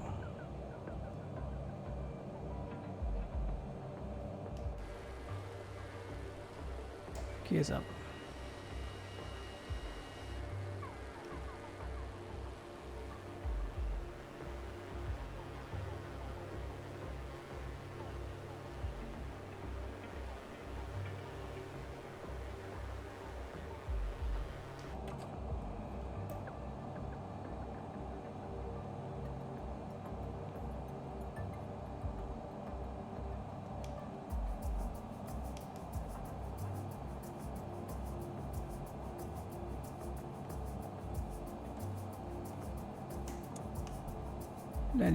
Landing lights off, level at 2000, and we'll head straight for Mike Uniform Charlie Uniform Airport,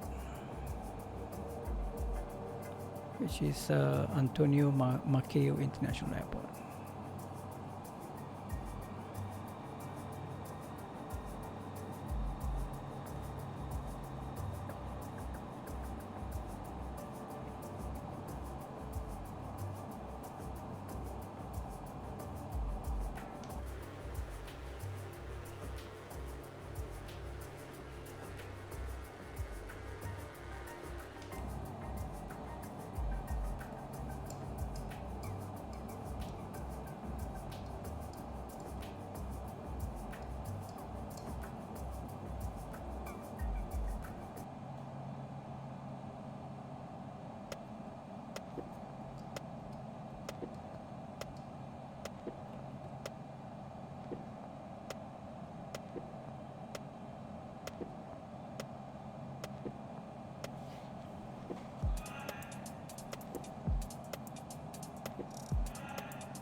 San Antonio Maceo Airport is,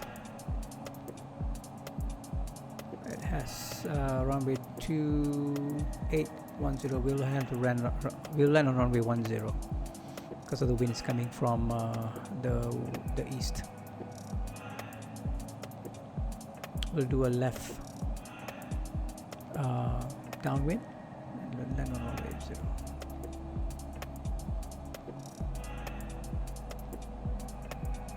Castillo de la Pedro.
Ray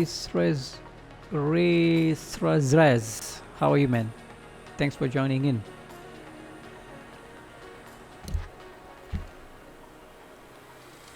Sorry if I mispronounce your name.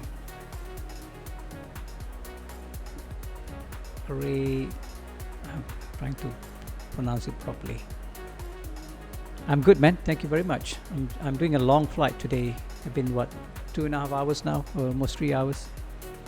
Flying from Bahamas to Cuba. We're just about to land, but we got another 12 nautical miles to go. Another 5 minutes, since then we'll arrive our destination airport, which is San Antonio Maceo International Airport in Cuba.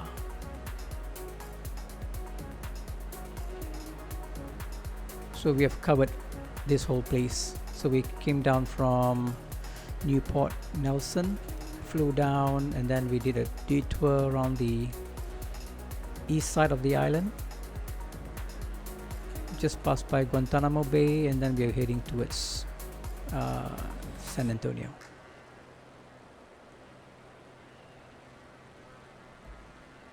So how are you doing?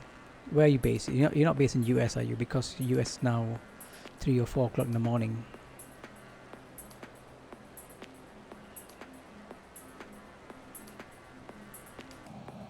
Okay, let's have a look. We are quite close to the airport. We are planning to land on runway 10, which means we'll do a right hand downwind, and there's a POI here actually.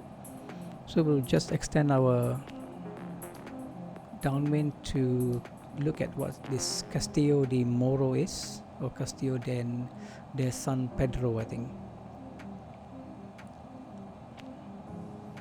That's interesting. We'll see what that is, and then we'll come around and land on runway 10. That's the plan. Castillo. Nope. We are not there. We are here.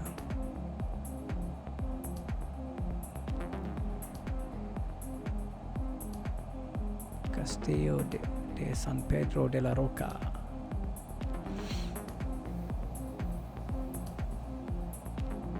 Castillo de la Mora.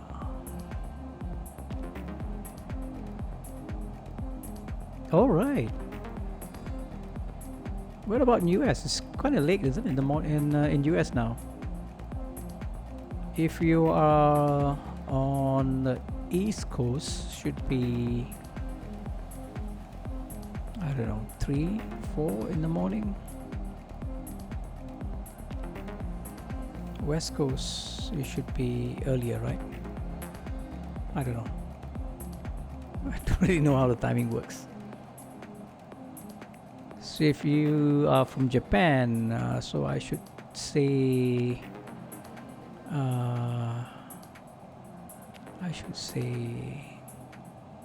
what should I say? Are you in the morning? Ohayo gozaimasu.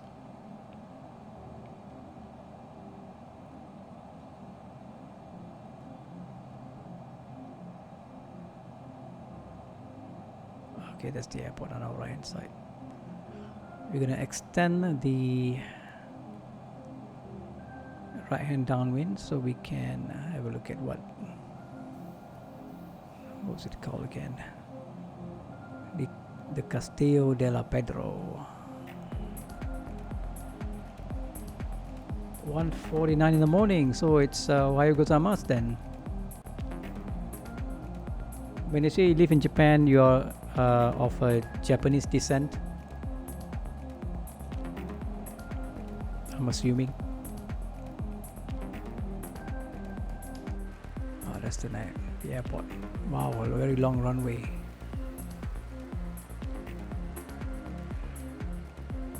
I'll take my mug out of that place. You can see the image. Colorado's a nice place, right? It's very high up there. Colorado.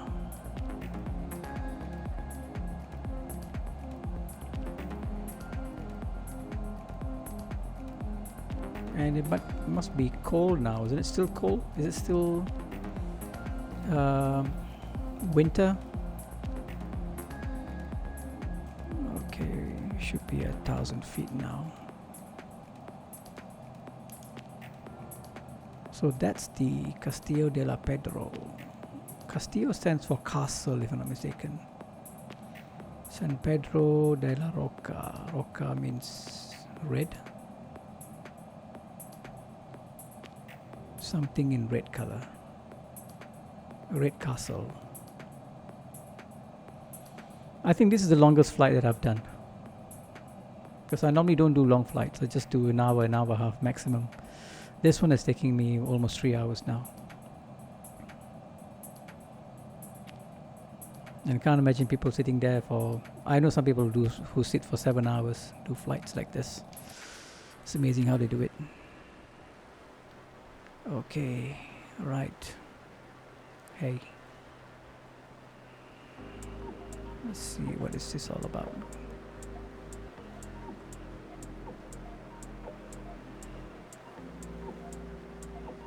Here's a fortress on the coast of the Cuban city of Santiago de Cuba. It's a fortress. About 6 miles southwest of the city center, it overlooks the bay. It was designed in the early 1600s by Battista Antonelli, a member of a Milanese family of military engineers, on behalf of the governor of the city as a defense against raiding pirates, although an earlier, smaller, fortification had been built between 1590 and 1610. Antonelli's design was adapted to the situation of the fortress on the steep sides of the promontory, or morro, reaching into the bay. It was constructed on a series of terraces. There were 4 main levels and 3 large bulwarks to house the artillery. Supplies would be delivered by sea and then stored in the large warehouse, which was cut directly into the rock, or transported up to the top level which housed the citadel. Construction of the citadel took 62 years, starting in 1638 and finally being completed in 1700, though work on the fortification was spasmodic. Antonelli was recalled to Cuba in 1598, shortly after the massive project was started, and other examples of his work can be seen there in the twin forts of Fuerte del Cojamar and Torreon de la Chorrera. Some of the structures from the earlier fortification were later incorporated into the main structure. The fear of pirate attacks was well founded.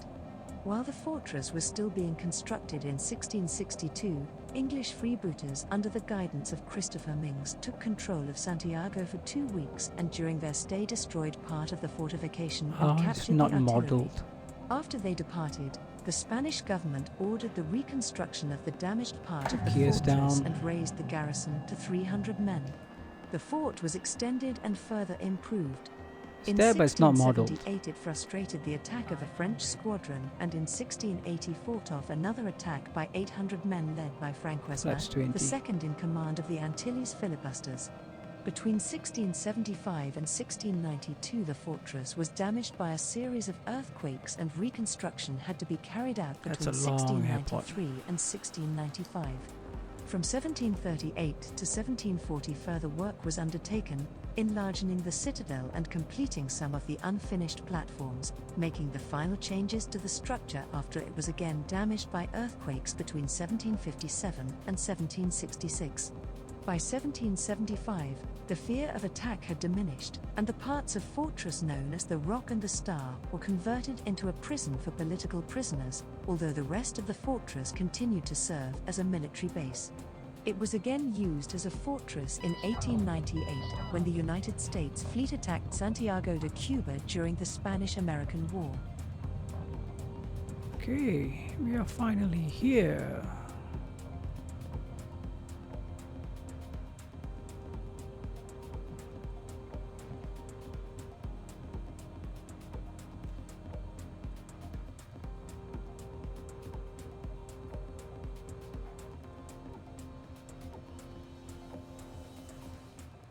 Almost running out of fuel. Okay, flaps up.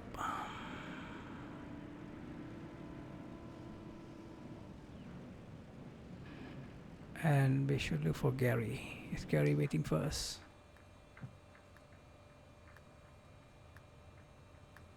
Landing lights are off. Taxi lights are on.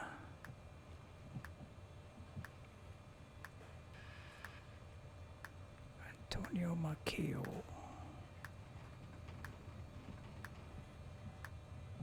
Where's Gary? Oh, Gary's over that side.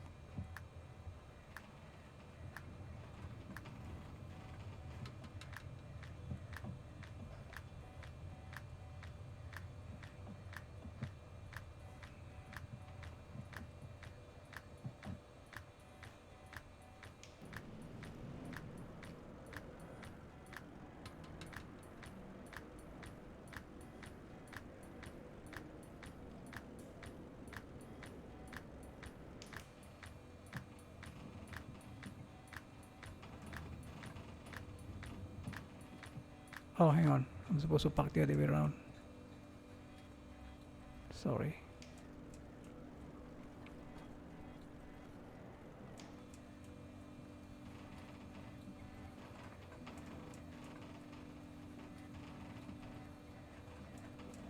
Do you stream Races? Do you also stream Flight Simulator video or on Twitch?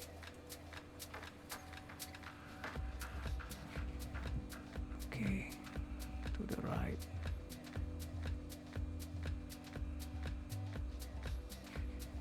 To the right. All right. Okay, parking brakes are on.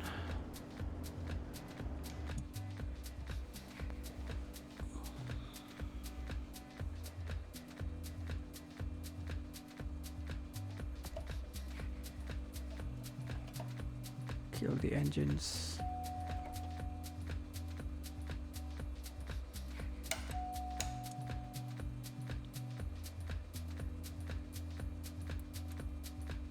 Avionics could go off. Lights off.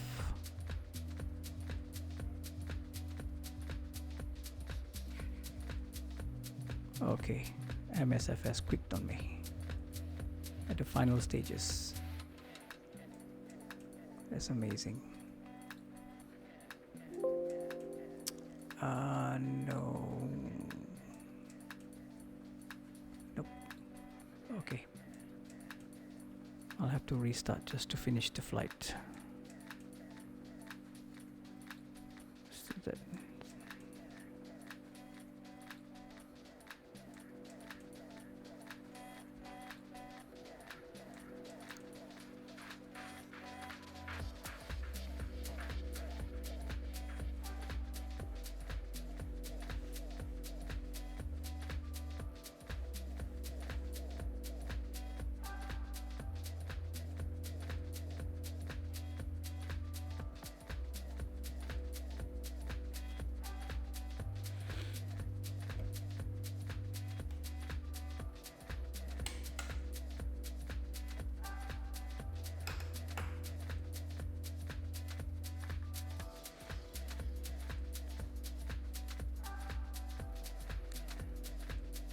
close flight plan, and we are done.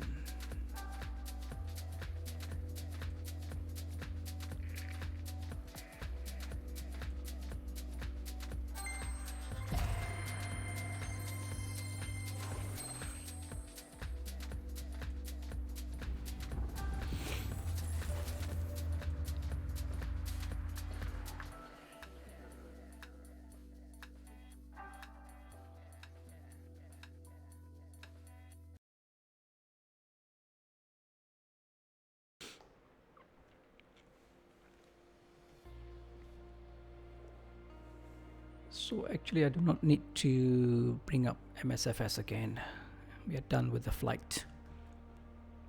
And I hope you guys have enjoyed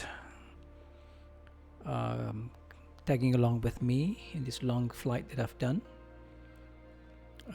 If you're watching this on Twitch, please do look at my schedule so you can fly with me in the next stream, twitch.tv/adventure4904. If you're watching this on YouTube, please do like and subscribe to the video if you find that this is interesting for you. I hope to see you again in the next stream. Okay, till then, take care, stay safe, and happy flying. Bye bye.